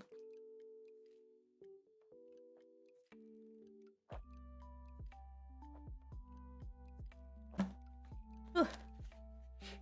You know, the rain outside has let up a little bit, which is nice. Because, like, last night, it was raining so hard that it's literally, like, it's, like, pelting the window. Like, it wasn't hail, but it was so windy and it was raining so hard that it was, like it's, like, hitting the window full force. And it was really loud. So, thankfully, it's not raining anymore, because I think my mic would unironically be able to pick up how loud the rain is. But now the sun is coming out, and it's really bright, and it's, like, in my face. My desk is, like, right in front of a window. So now, here we are. I could close my curtains a little bit, but they're not blackout. And frankly, I would not like blackout curtains where my workspace is. I have a weird thing with blackout curtains, because it's like I don't wake up. The blackout curtains make it so hard to wake up that I've started like genuinely wanting to open my curtains before I go to sleep so that I will actually wake up in the morning. But like, I'm lazy. Yeah, we're chilling out. We're yapping. I'm trying to draw. But I'm not good at yapping and drawing. And I'm also struggling now. Because I don't know how to render.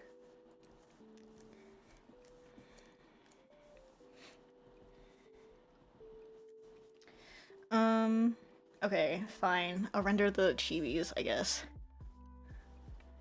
I'll figure out my hair later. Because it's driving me up and down the wall. I'm supposed to be chill. This is supposed to be chill. Where should we start? I feel like I don't need to put too much detail into the chibis. Yeah, I don't need to put that much. Okay. We'll block out the shadows then. And then we'll figure out colors later. You know, in my many years of drawing, I don't know how many years it's been now, but in my many years, I swear to God, I feel like I'm colorblind sometimes. I think part of it is just that what I was saying before, that my what's it called? My drawing tablet colors don't match my like phone and PC and my monitor colors. But then also like I don't know, like I remember I think this was literally in elementary school. Someone had like a whiteout thing. Like you know the whiteout that not the liquid one, that like kind of tape one.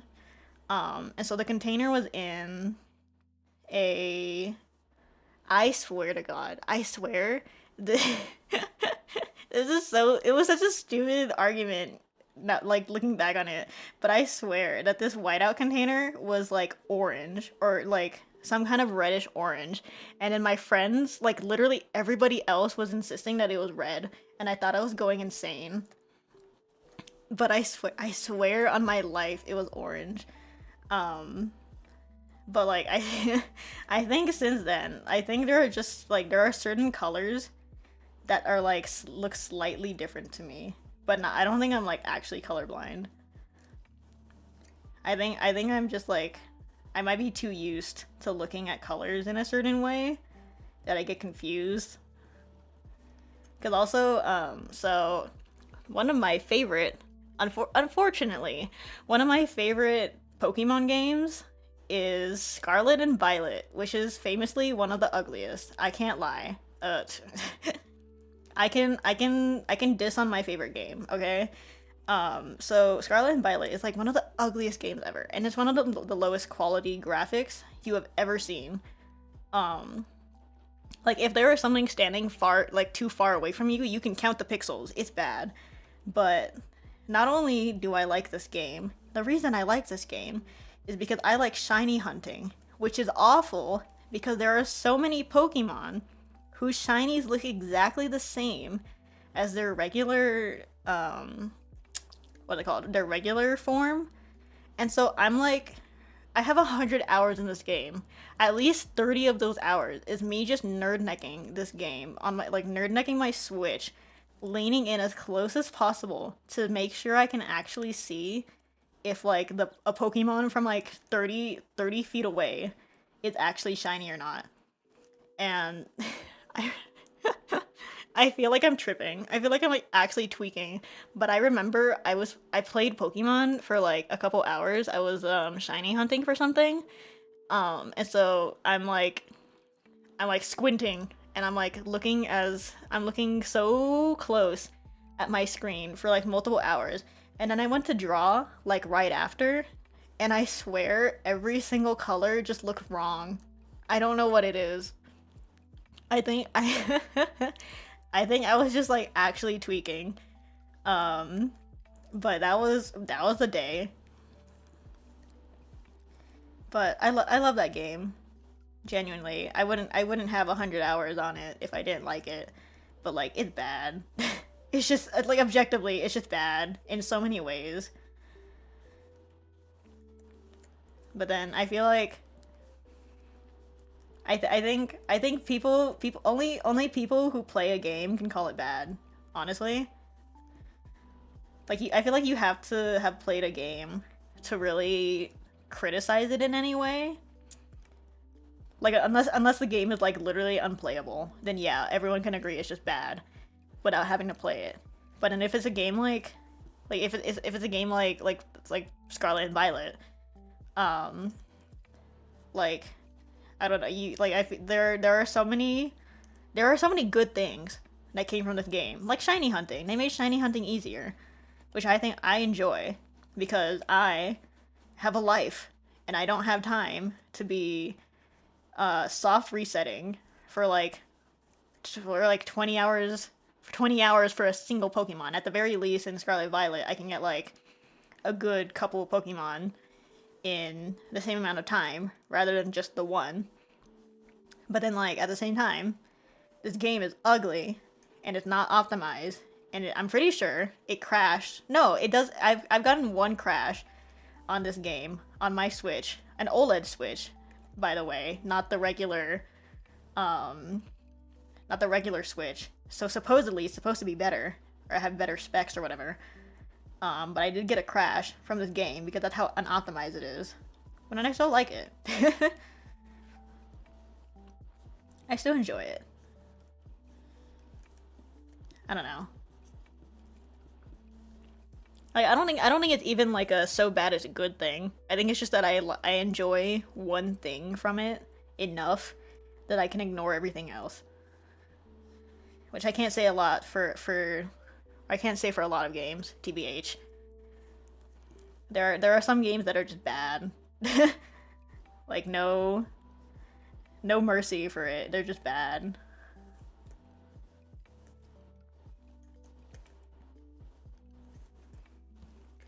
Yeah, I've been trying to see what other games I can stream because I've been streaming a lot of Reverse 1999, which I don't think is a bad thing. And I know I have a lot more people watching those streams than any other game stream, like even other gacha game streams. People just like Reverse, which I get. It's a good game, but you need a little bit of variety. And I need a game where I don't need to be reading. Like for like 3 hours at least. I need a break. I need a brain break. There's so much thinking. So much emotional turmoil in games like that. But at the same, like, games are expensive. And then free games are always hit or miss. So it's like, it's hard. It's hard out here. Especially with the new, oh my god, the Switch 2 being like ungodly expensive and the games being expensive, or like they priced up the games. Like that's diabolical. How that's just rude. I don't understand how they can justify making it so expensive. But whatever. What am I gonna do about it? I'm not Nintendo. Watch them snipe the stream. How funny would that be?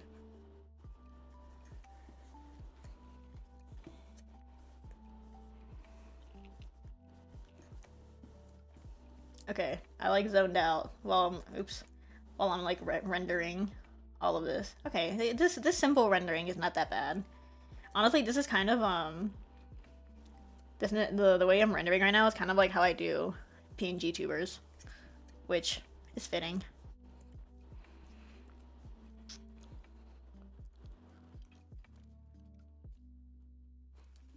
Yeah, I don't know. I have a good amount of respect for Nintendo because they have good games. And they have good series. I love Kirby, I love Pokemon, and I love the Mario series. I'm just poor. I'm not rich. And that's the part that's so annoying about it. But alas, I love Kirby. The censor is so funny. I apologize to anyone who is not in our friend group server.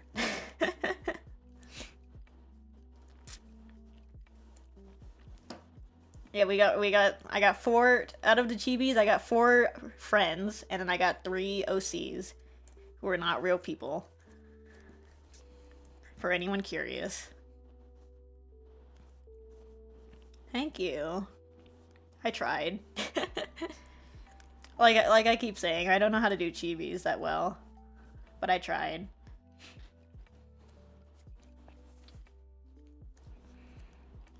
When was the last time I did a chibi? Honestly? Like, it's been a while.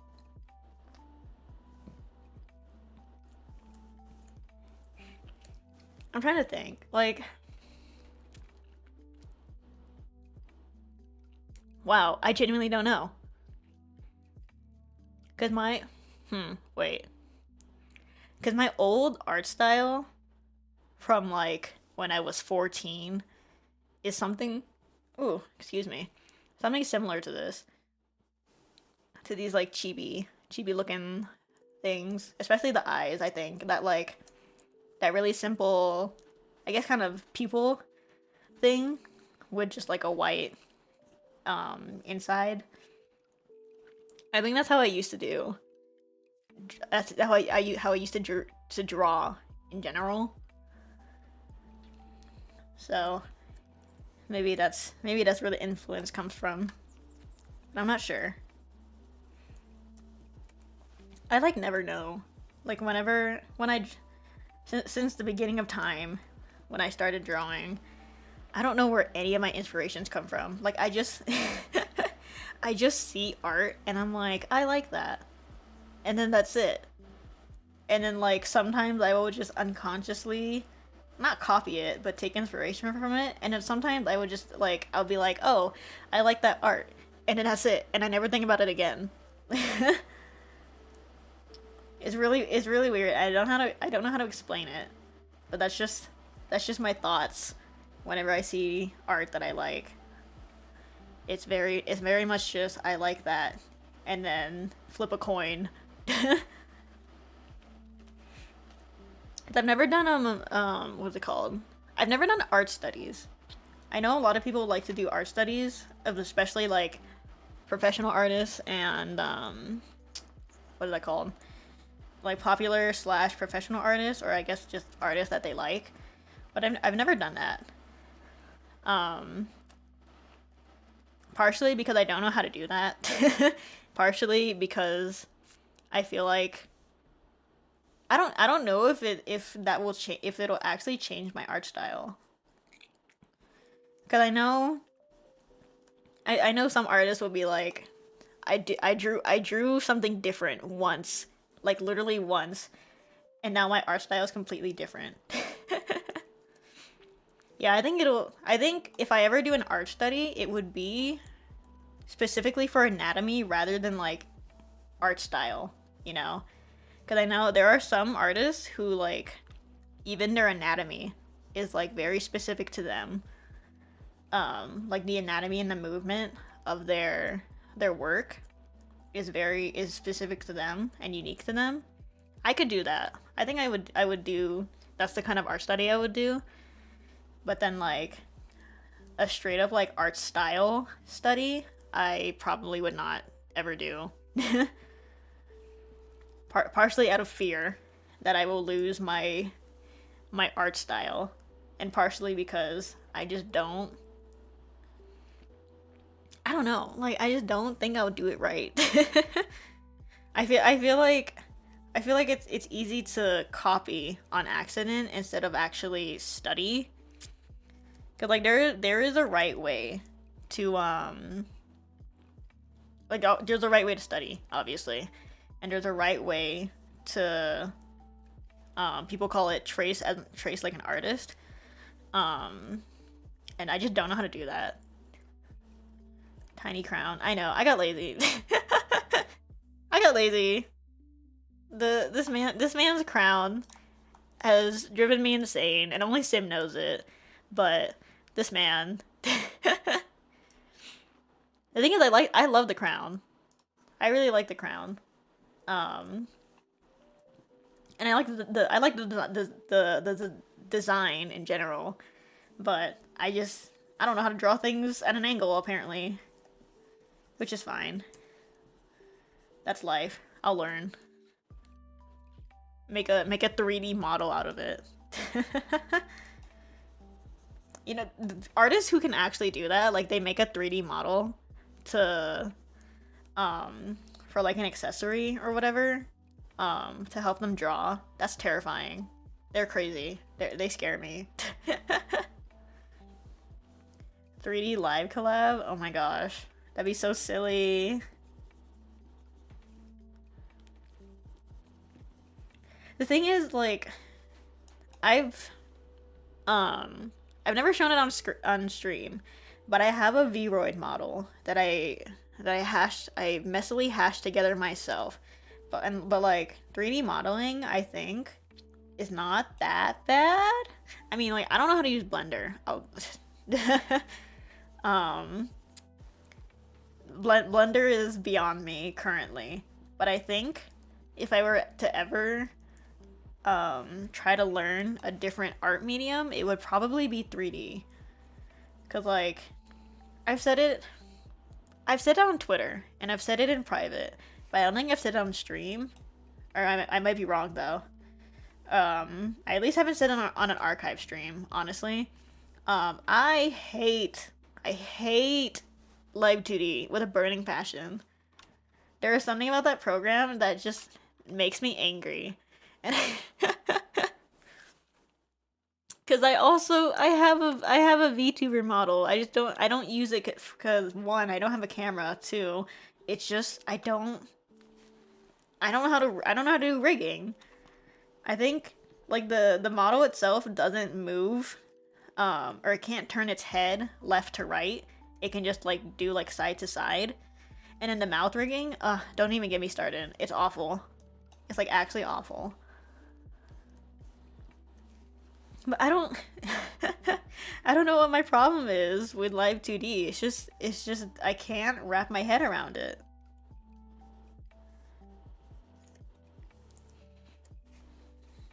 And like I remember watching like I remember trying to watch different what are those called? Time lapses of Live 2D rigging. And I'm just like, this is insane. This is literally insanity, and I don't understand it one bit. So I don't think I can ever be a VTuber papa. I can be a VTuber mama, but not a papa. Right? Like I think one of my things,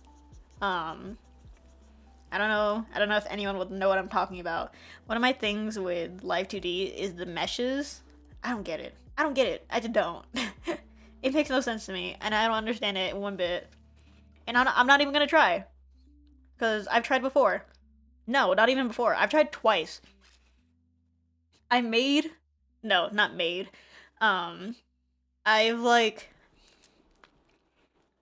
used 3 different accounts to get that 40-day free trial of Live 2D Cubism Pro.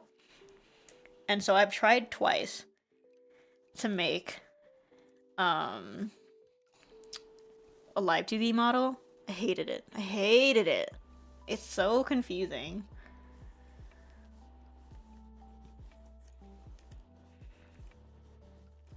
Okay. I feel like these don't look like pom-poms. You know, the little pom-pom thing that go on the top of the party hats. We'll figure it out.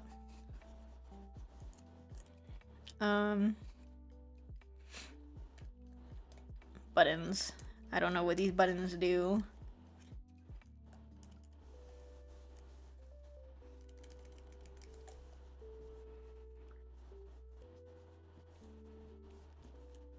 Oh, something else that I really like to render. So I think a lot of artists especially beginner artists, don't really like rendering metal. And then I think this isn't like, how do I mean this in the most respectful way. So most beginner artists don't like rendering metal. And then most artists who are not furries don't like rendering fur and like fluffy things. Those two things I love rendering with my whole chest. I don't know why. Like for some reason, like I guess I don't know. I don't know if it's. I don't know what it is. I just enjoy it. I think it's fun. I've had some drawings. Um, no, I don't have anything to tell you. Uh, there are some drawings on my Twitter, like any rendered drawing of Narissa with her stupid like fur whatever sleeve things. The you can kind of see how much effort I put into the fur of her sleeves versus like the rest of the entire I don't know what drawing it is because I haven't drawn the rest in a hot second. But it's just one of like the rendered ones where she's in her like regular outfit. I don't remember. I don't know how long ago it was. Hello, thank you for the birthday wish. Yeah, but like rendering oh, whoa. Rendering like fluff, I guess. Like fur and fluff and whatever. I think it's really fun. I guess I just kind of like I just managed to figure it out is what it is. Because I think a lot of artists, when they say they don't like anything, it's just because they don't know how to draw it. Which is fair. I get it. I'm like that. But like, I don't know. I love rendering like fluff and metal. I love rendering metal. I don't know why. Anything is shiny. Like I said, my art style is very shiny. Rendering metal is just so fun. I don't know why. I can't describe it. I don't know how to render a cake. Now that I'm thinking about it. I don't know like a I don't want to look up a reference. But I don't know how to draw a cake. Well, you can kind of tell that I kind of just did whatever with this this frosting. I'm trying to think, cause I guess when you have a cake that has frosting over it, frosting or fondant, I'm yapping now, cause I like to bake. But if you have a cake that just has like frosting or fondant on it, I guess it'd be shiny. But not like it wouldn't be like metal shiny. And then also like the little frosting swirls on top. Okay. We're thinking. Cardboard cake. You know, I remember so I used to watch a lot of baking videos. I remember being so I don't even know why I was so shocked. So if you didn't already know, something a lot of bakers will do, especially for display cakes, is that they just have like a styrofoam base and then they cover it in frosting. And usually like there's like no actual cake inside. It's just frosting on a styrofoam base, and it's usually to either practice piping frosting and like decorating a cake, or to display it in like a bakery or whatever. And I remember being so shocked about that. I don't know why, because it makes sense. Because you don't want to waste a whole cake on like a display that no one's ever gonna touch.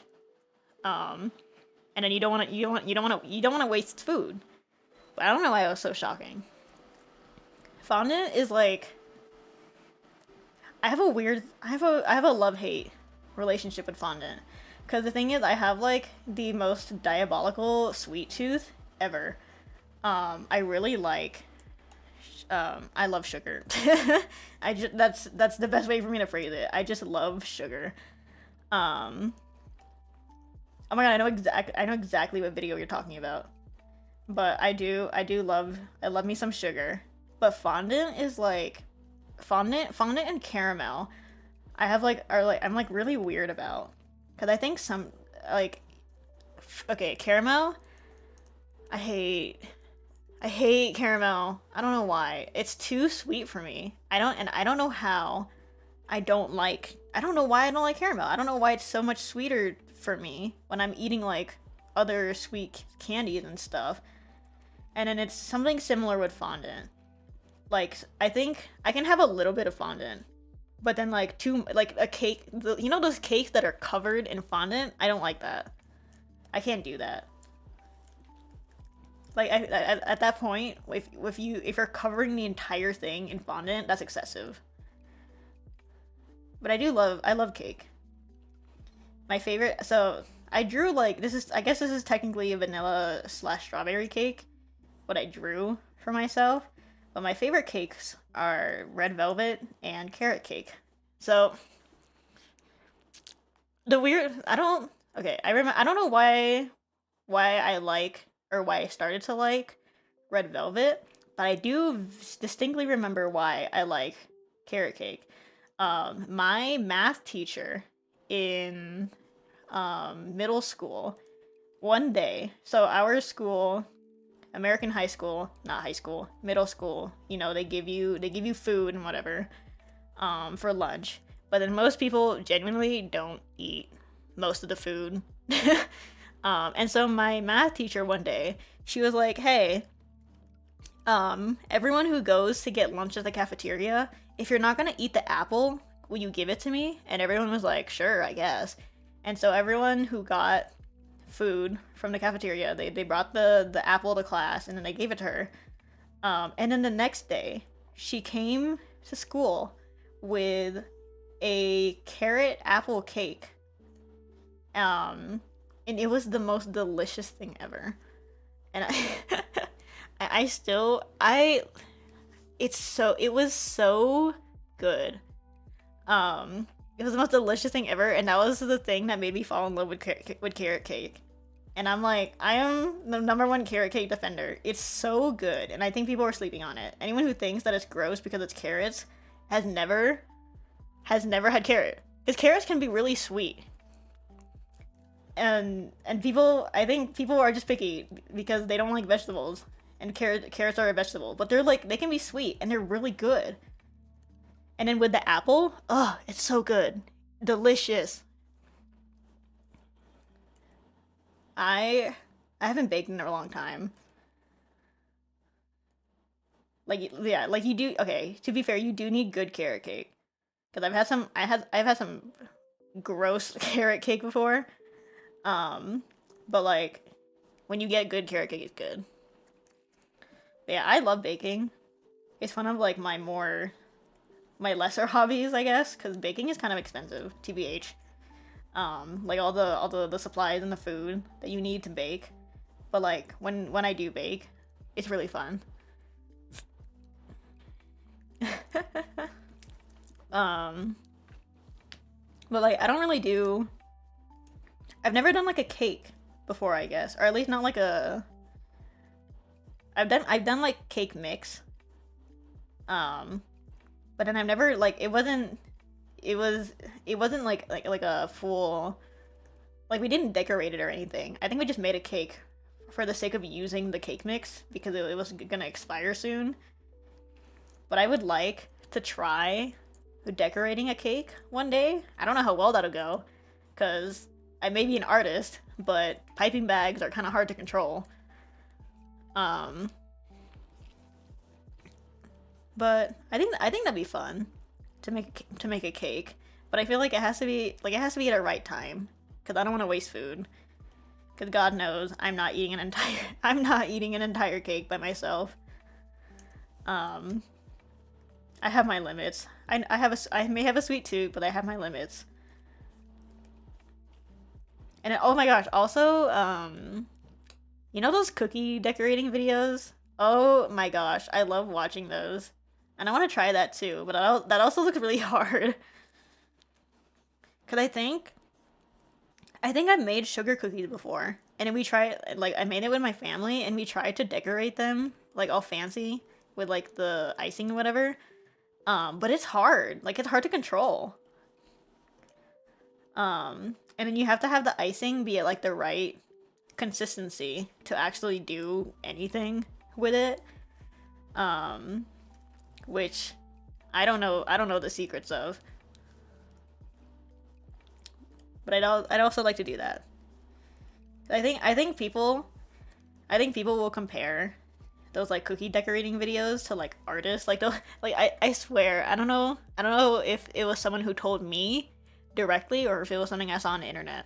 But like I swear people will say like artists would probably be good at icing decorations, which is fair. I get it. Cuz at a first glance it looks like you're kind of just drawing with icing. But I feel like it looks hard. It looks difficult. Cause like there's a certain level of control that you need that you don't necessarily need when you're drawing on like with a pen and paper or a tablet. My voice is cracking today. Yeah, no, not even that it sticks on everything. It's just that like it's um like you need a certain consistency to make it work. Like it can't be too runny or too watery, and then it can't be too thick. So you have to find like a balance to it. That's kind of why I prefer baking over cooking. I can't cook. Let me just get that out of the way. I cannot cook.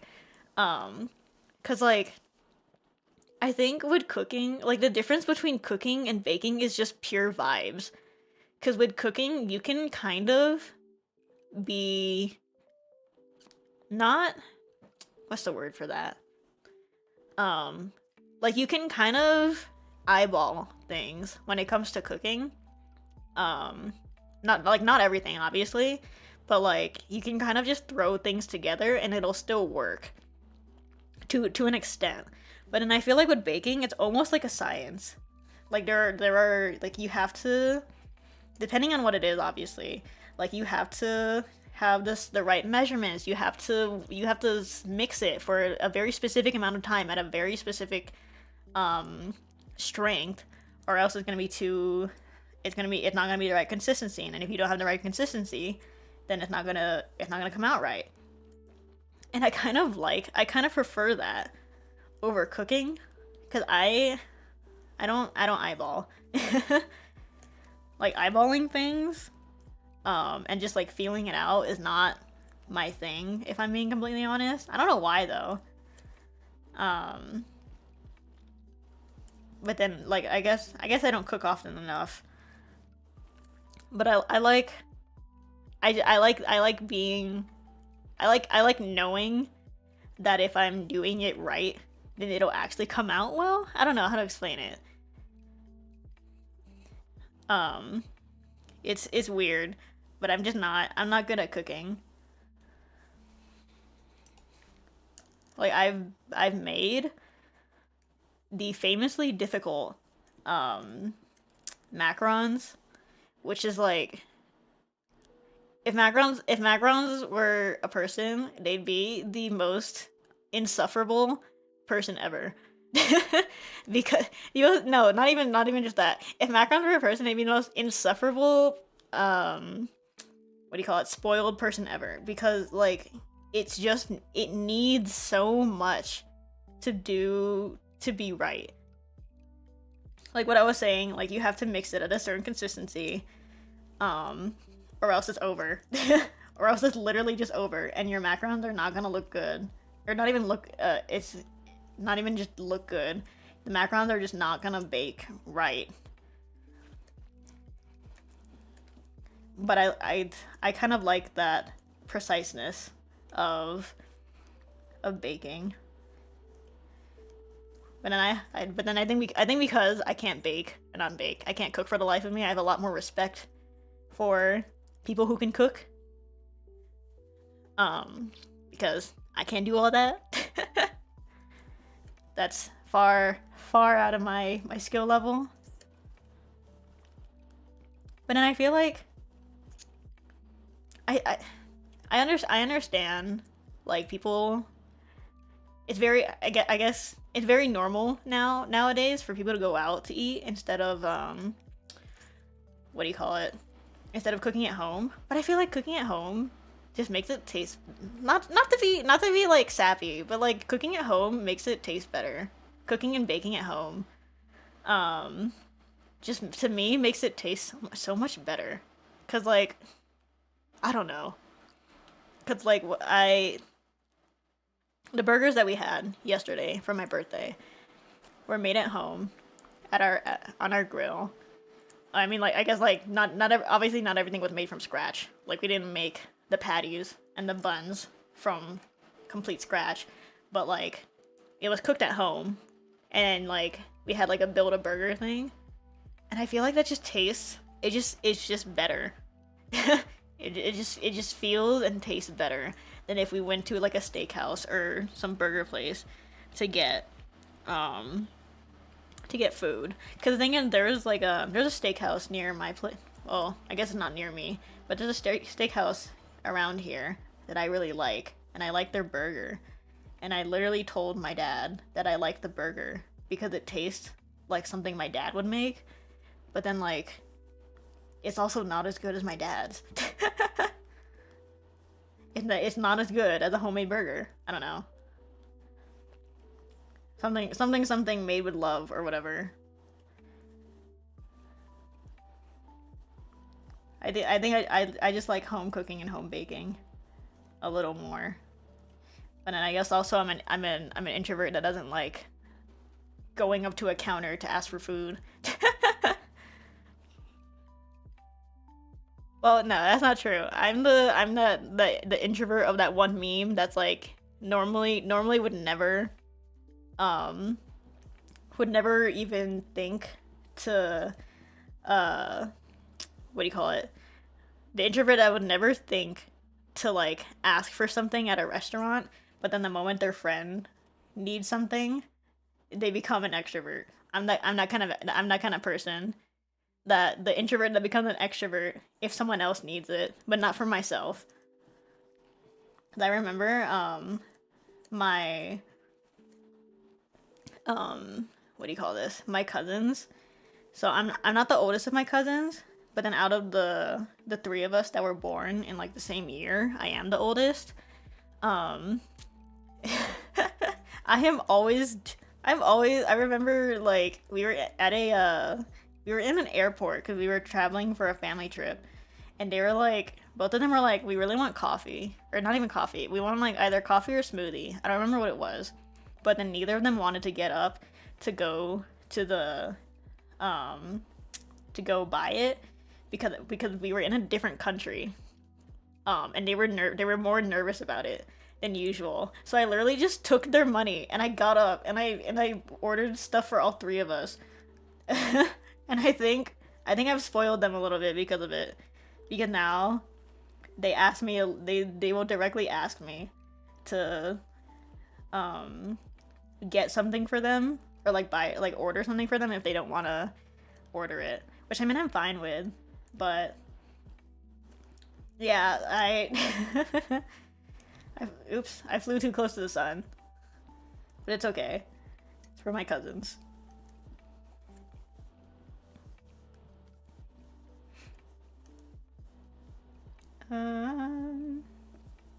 Oops. Okay, water break. Ooh, my god, my throat. Water break. That was a terrible, terrible voice crack.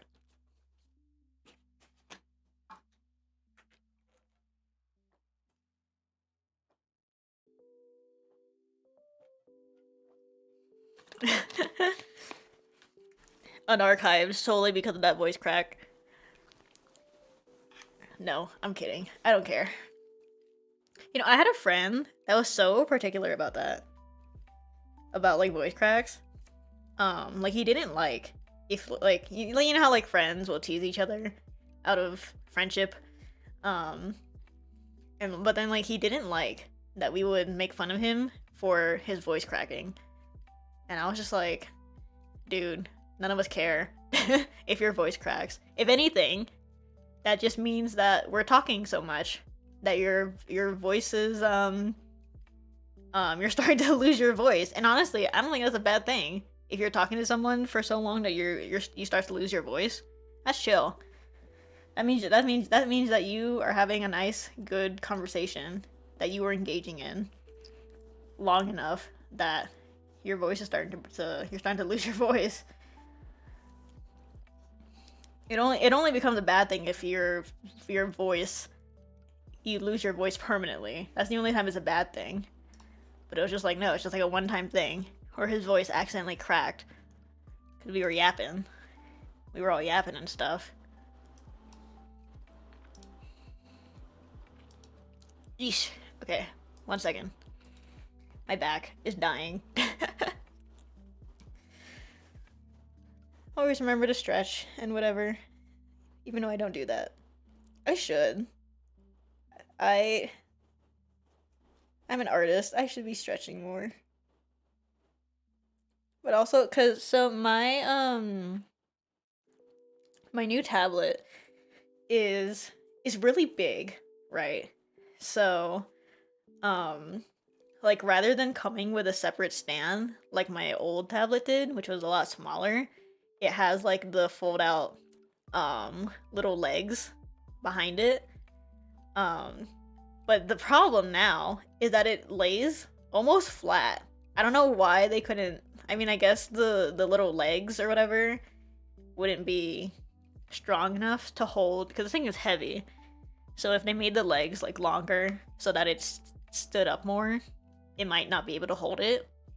But like this is awful for me because it's like I'm like what is the word for that? Like my posture is just really bad now because of this tablet because I have to like lean over and lean forward so I can actually see what I'm doing.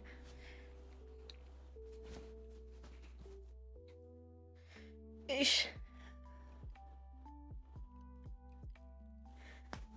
Oh my god, my back just cracked. I didn't like that. I don't like that feeling at all. You know, there's one thing that I hate. Like I genuinely hate. It's like back massages. No, not even just back massages. I don't like massages in general. I don't know what it is.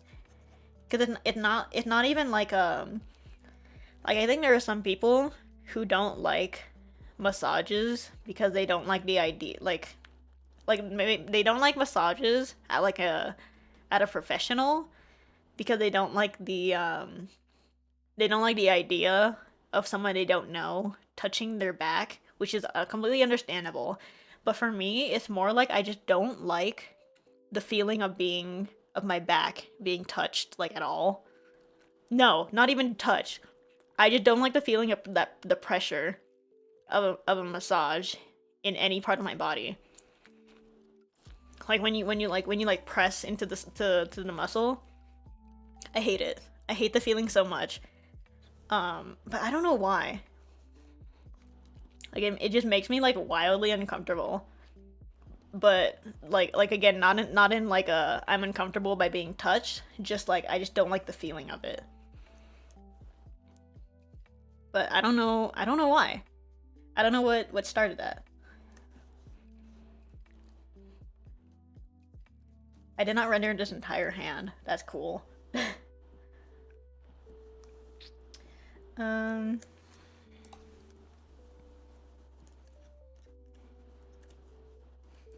You know, I feel like I think it's a pretty standard artist thing of like finishing something and then realizing far too late that something is missing. um like I know a lot of artists who'll be like they'll like straight up repost something because they forgot something. I don't do that. Generally, I try not to do that. I'll just be like, oh, I forgot something. That sucks. But like, I don't know. Like that I hate that regardless, I still hate that feeling of like posting, especially as someone who posts their art online. Like being like posting something and hitting send and then watching the notifications, like watching people perceive it completely only to realize that you forgot something is like the worst feeling ever. I say that a lot of things are the worst feeling ever, but I'm like not exaggerating when I say that forgetting something is in an art piece is like, ugh, it's awful.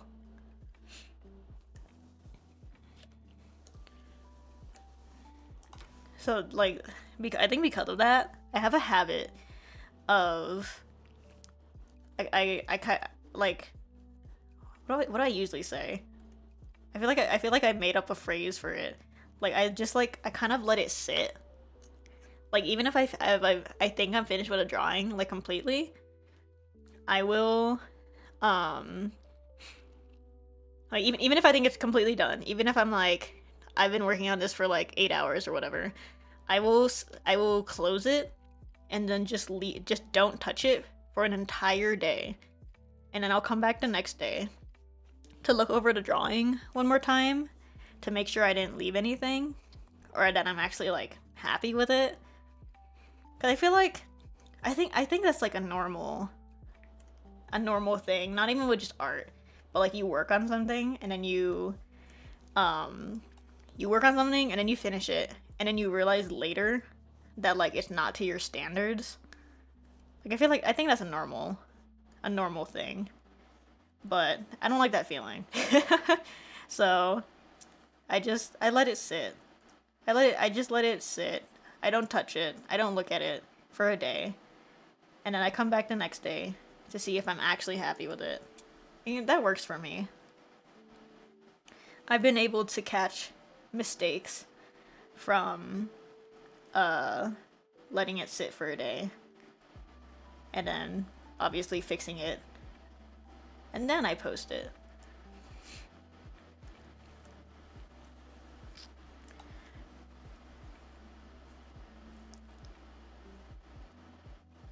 How long has it been? It's been 2.5 hours, and I'm like unironically losing my voice because I've been yapping. Yeah, I didn't think that I'd finish this by the end of stream, but that's okay.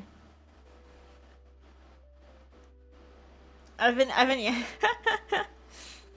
yapping. The thing is, I don't yap as much during games because I'm listening. I'm focusing on whatever it is that, especially with like story games that I've been playing recently. Like I'm just sitting here listening. But now I have to yap. That's the wrong color. Okay. What?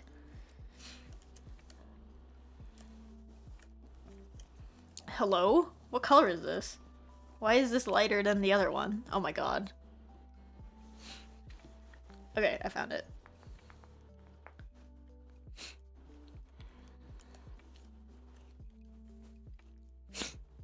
Oh my god, that's me with like the opposite. Like I haven't, oh my god, this is a terrible confession, but like I have not touched pen and paper in like forever.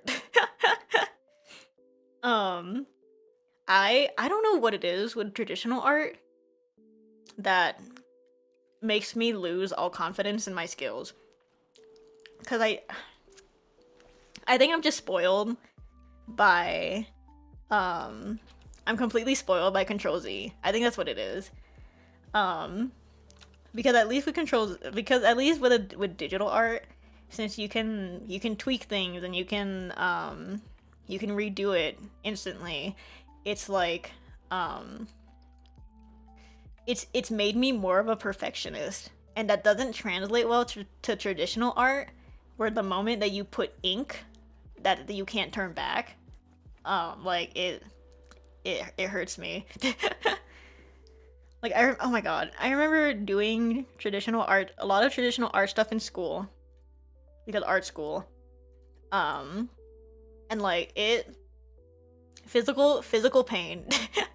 Physical and spiritual pain doing those assignments that were traditional art, especially like anything that we had to ink or do colored pencils or just anything that can't be erased. Like that was traumatizing. I remember there was an assignment we did that we had to do realism, and it was with colored pencils, like professional grade colored pencils. That was the worst assignment I've ever done in my life. It was literally just drawing flowers, but I'm never letting that see the light of day again. Cause it was so bad. I'm not good at traditional art. I want to be, because I feel like there's a certain charm to traditional art that's like that you can't achieve with digital art. I don't know how to explain it. Like I think people will know what I'm talking about when I say that like good traditional art has a certain charm to it. But like I enjoy that, and I want that. I want that for myself, but I just can't achieve it. At least not where I'm at, and definitely if I'm not trying.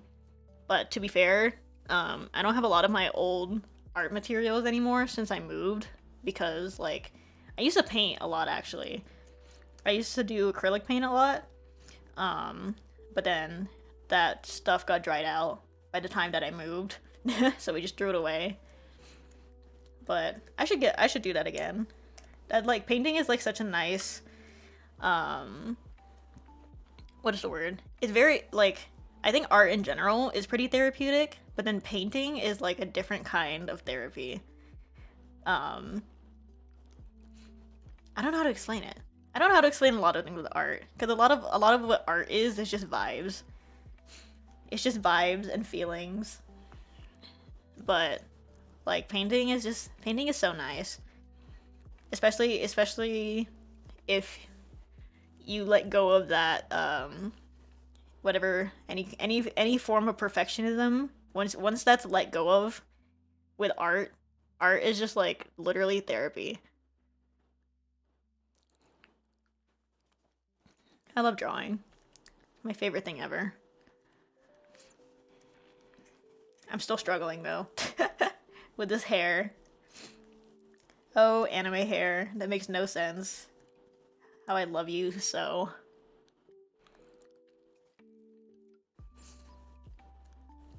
I mean, I brought this upon myself. I literally made this design. How did I? Okay, hold on. Let's take a break. Let me see how I render this in other drawings.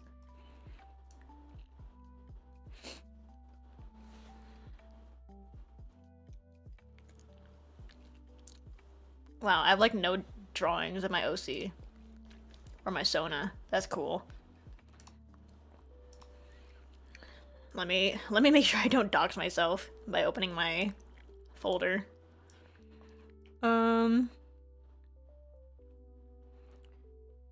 Yeah, I don't really do very... Huh, okay. Yeah, I don't do super, like, terribly detailed hair. It's kind of like that, what's the word? Like you know how like an anime, where they kind of keep it simple for the sake of animating, because they're drawing, it's because it's hand-drawn anime. Like, that's like the kind of hair that I usually do. But, let me see. I have like no rendered drawings. My Sona. Okay. That's great. What's the worst thing I've ever drawn? I have no clue, actually. 'Cause like, man, oh my god, I don't really know. Because the thing is, first of all, I know people say not to do this, but like, I am the type to delete art and delete entire files if I'm not happy with it, and then I just forget about it. I just move on with my life. And I know people like I know people will tell you not to do that, but I can't help it. Like it's only because the thing is, I'll usually if I'm not happy with something, I'll usually stop at the sketch. Like I've never deleted like an entire rendered piece. I would never do that to myself. That's crazy. But like if I can already tell early on that I'm not enjoying um if I'm not enjoying what I'm doing, then I'll most likely I'll delete it.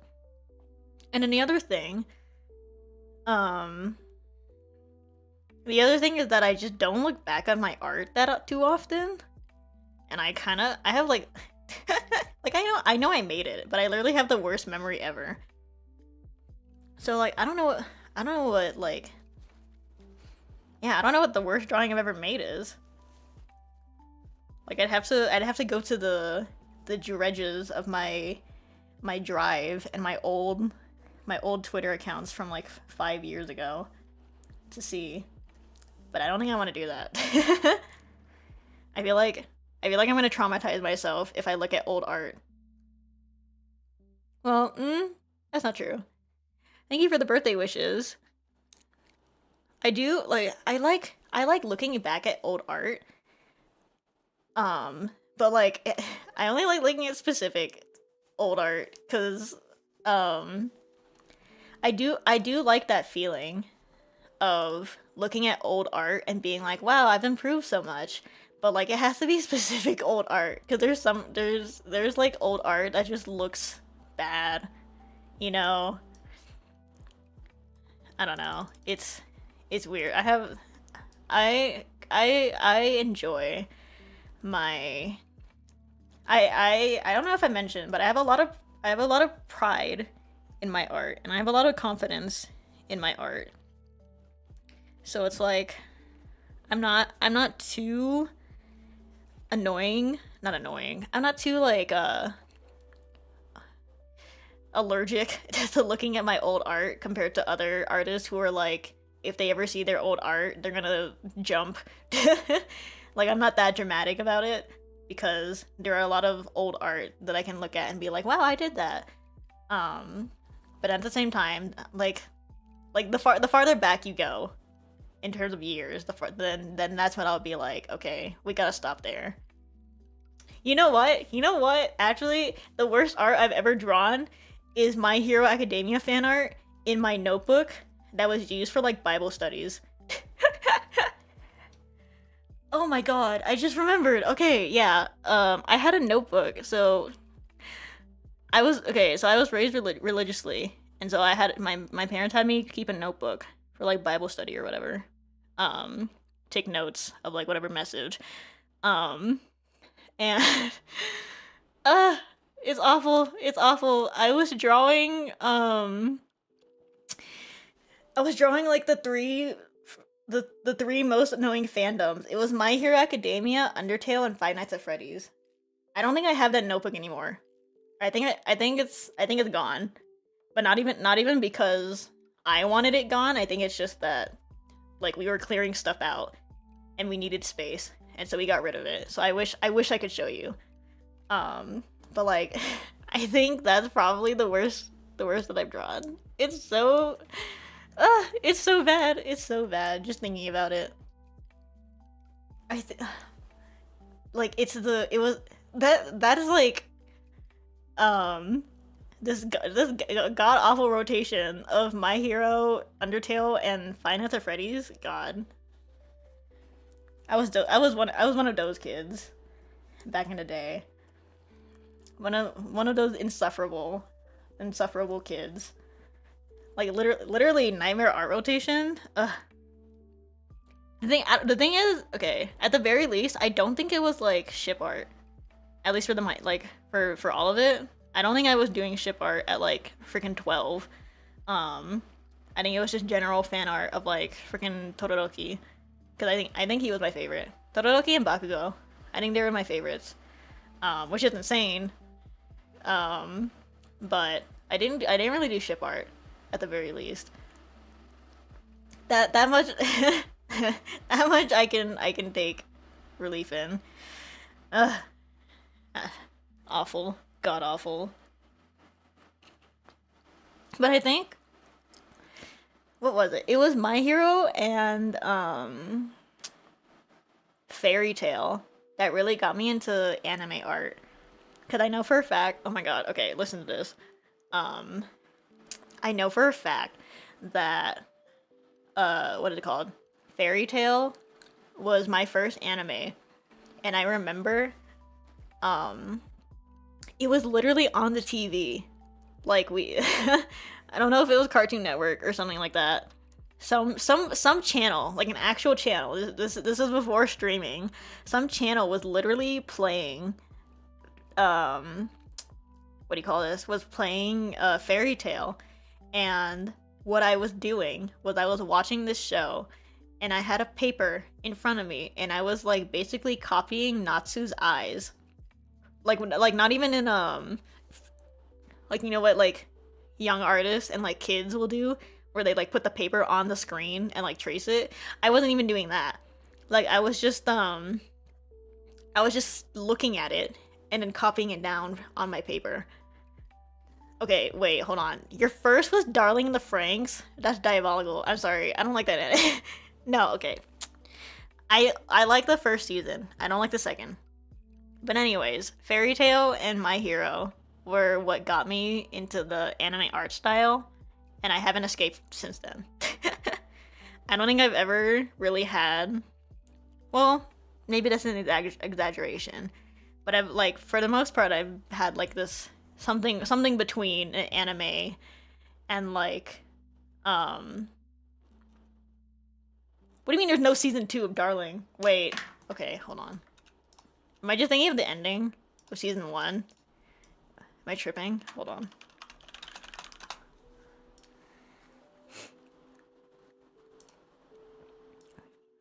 Okay, no, I am confusing it with something else. Really? I don't think I like the ending. I am confusing it with something else, but I'm pretty sure at least the second season, or not second, the first season I didn't like the ending. But to be fair, it's been a hot minute. I haven't seen it in forever.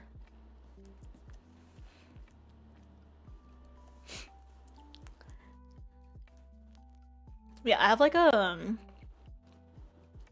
I don't know. I have a weird relationship with like the anime art style, because I think at some point I like desperately tried to get away from it.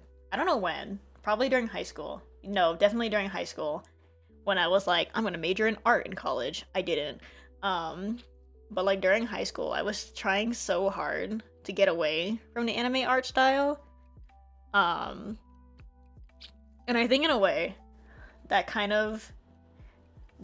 of the reason why my art style is as it is today. Because I tried to get away, but I literally couldn't. And now we're here with this weird mix between something cartoony and something anime. And I'm happy. I'm happy with it. We're chill. I need to render these eyes more.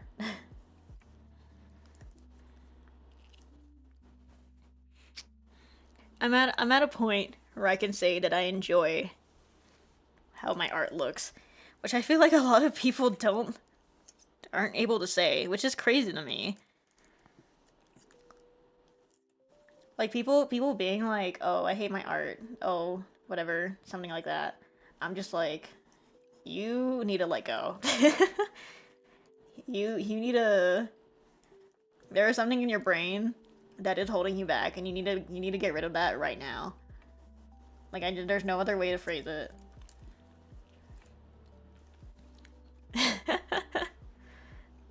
Like get a freaking grip.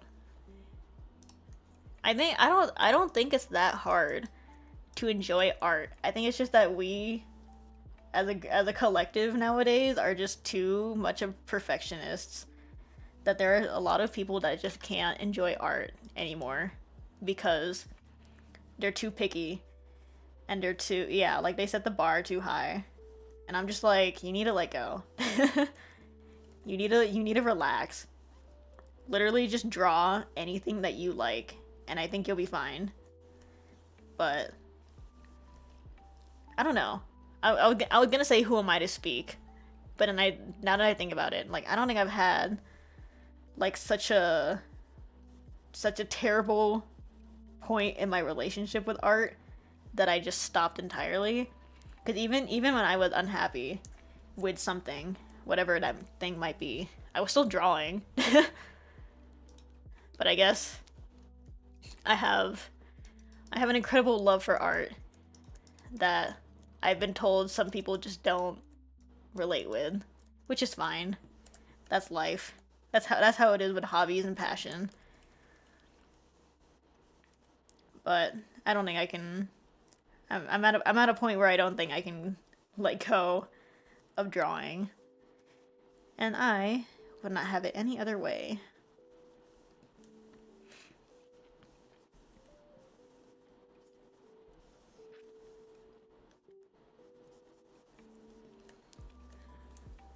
I still haven't finished. Oh my god, I've been yapping so much. I haven't finished my latte. Jesus.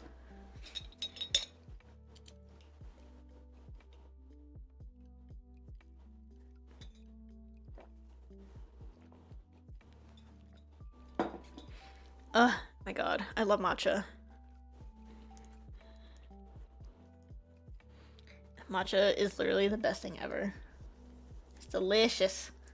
I don't know why people say it tastes like grass. I just don't. If anyone thinks that matcha tastes like grass, I have to assume that either you've never had authentic matcha or you just don't like tea. That's what matcha is. It's literally green tea in a different form. But whatever. As I continue to repeat, to each their own. I'm not here to bash people. I have not rendered the props on the front. I've just realized. Okay, that's cool. Can you see the highlight on this cake? You barely can. I don't know what to do about that. Cause okay, I thought it was just me on my expensive expensive drawing tablet, but no, I'm looking at my stream now. You can barely see it. That's fine. I'll fix it later. Fix it in post. Okay, I've got to label. I need to label my layers. Oh my god. My incredibly disorganized layers. This is awful and terrible. How do I render this?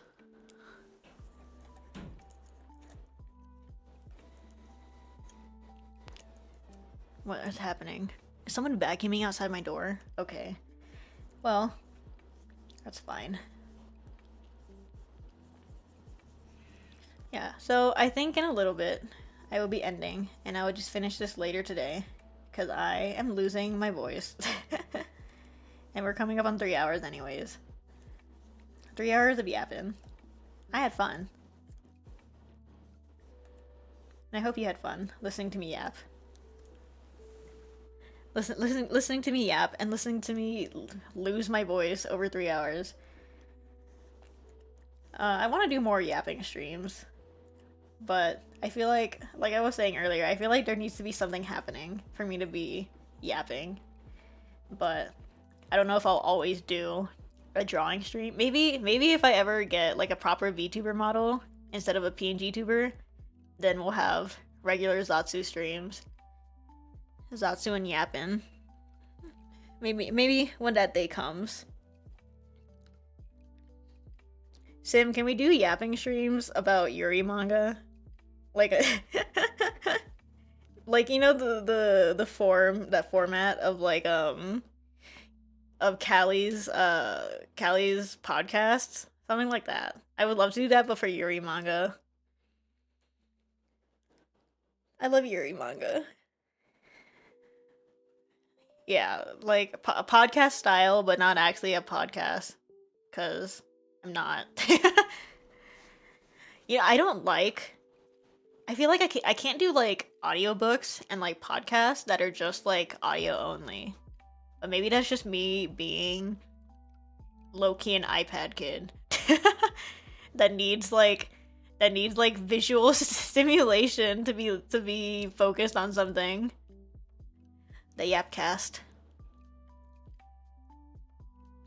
Like, what is that one?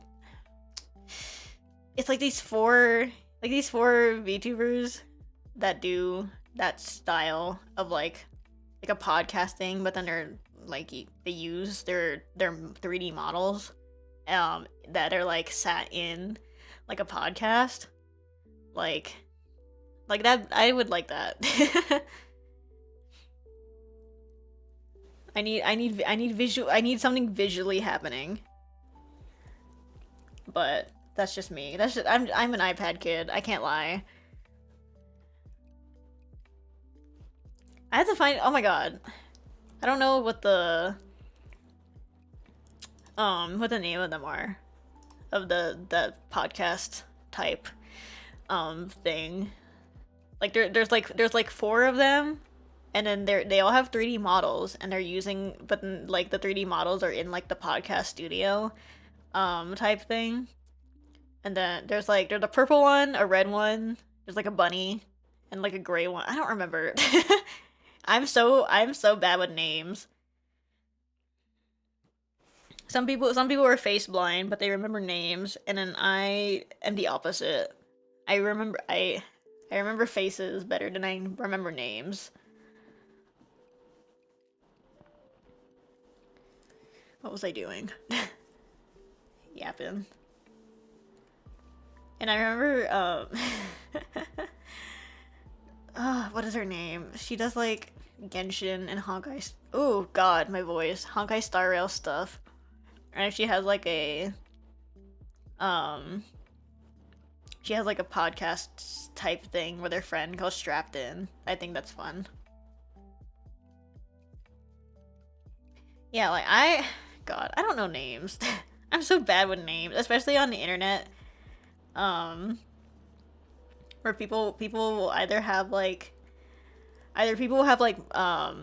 multiple ways to be referred, or god forbid they have like the most stupid like key smash name, and that's the only thing that they go by.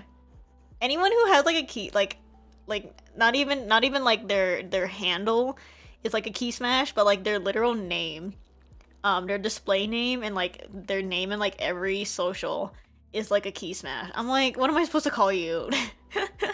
What do you expect me to, how do you expect me to refer to you? I can't handle those people. Sorry. I need like a something pronounceable.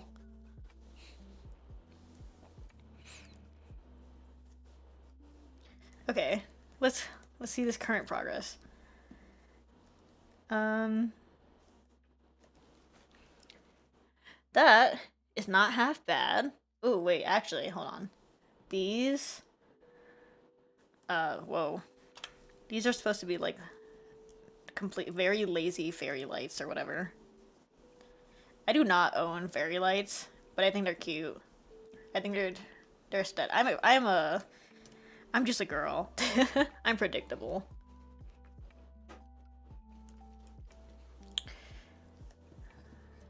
Let's make these glow a little bit.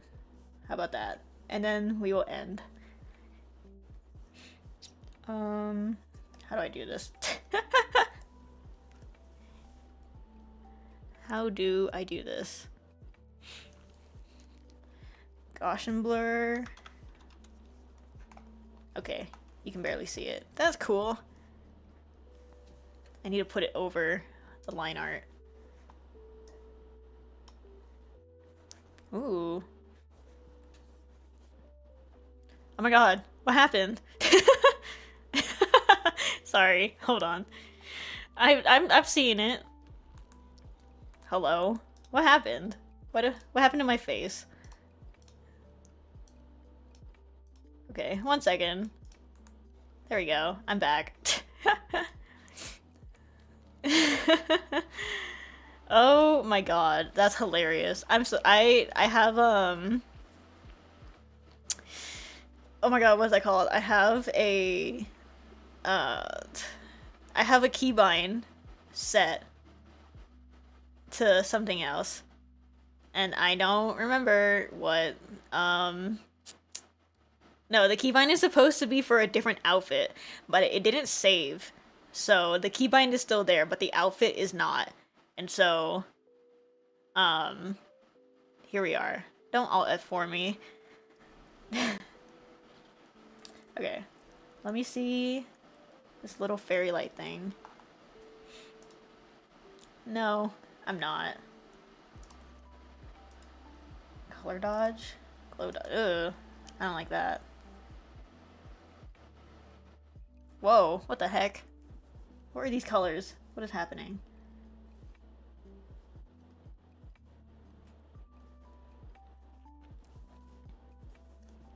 I don't think I blurred it enough.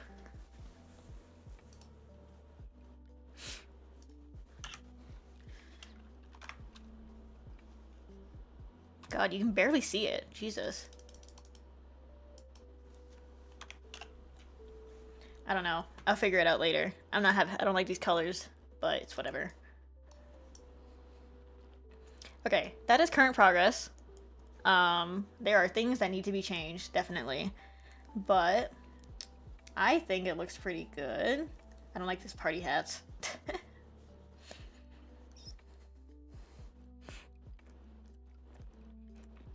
Yeah, that's not bad. For 3 hours. 3 hour progress. It's not terrible. A little slower than I would have liked, but to be fair, yapping. Okay, yeah. I will finish this off stream and I will post it on Twitter. I'm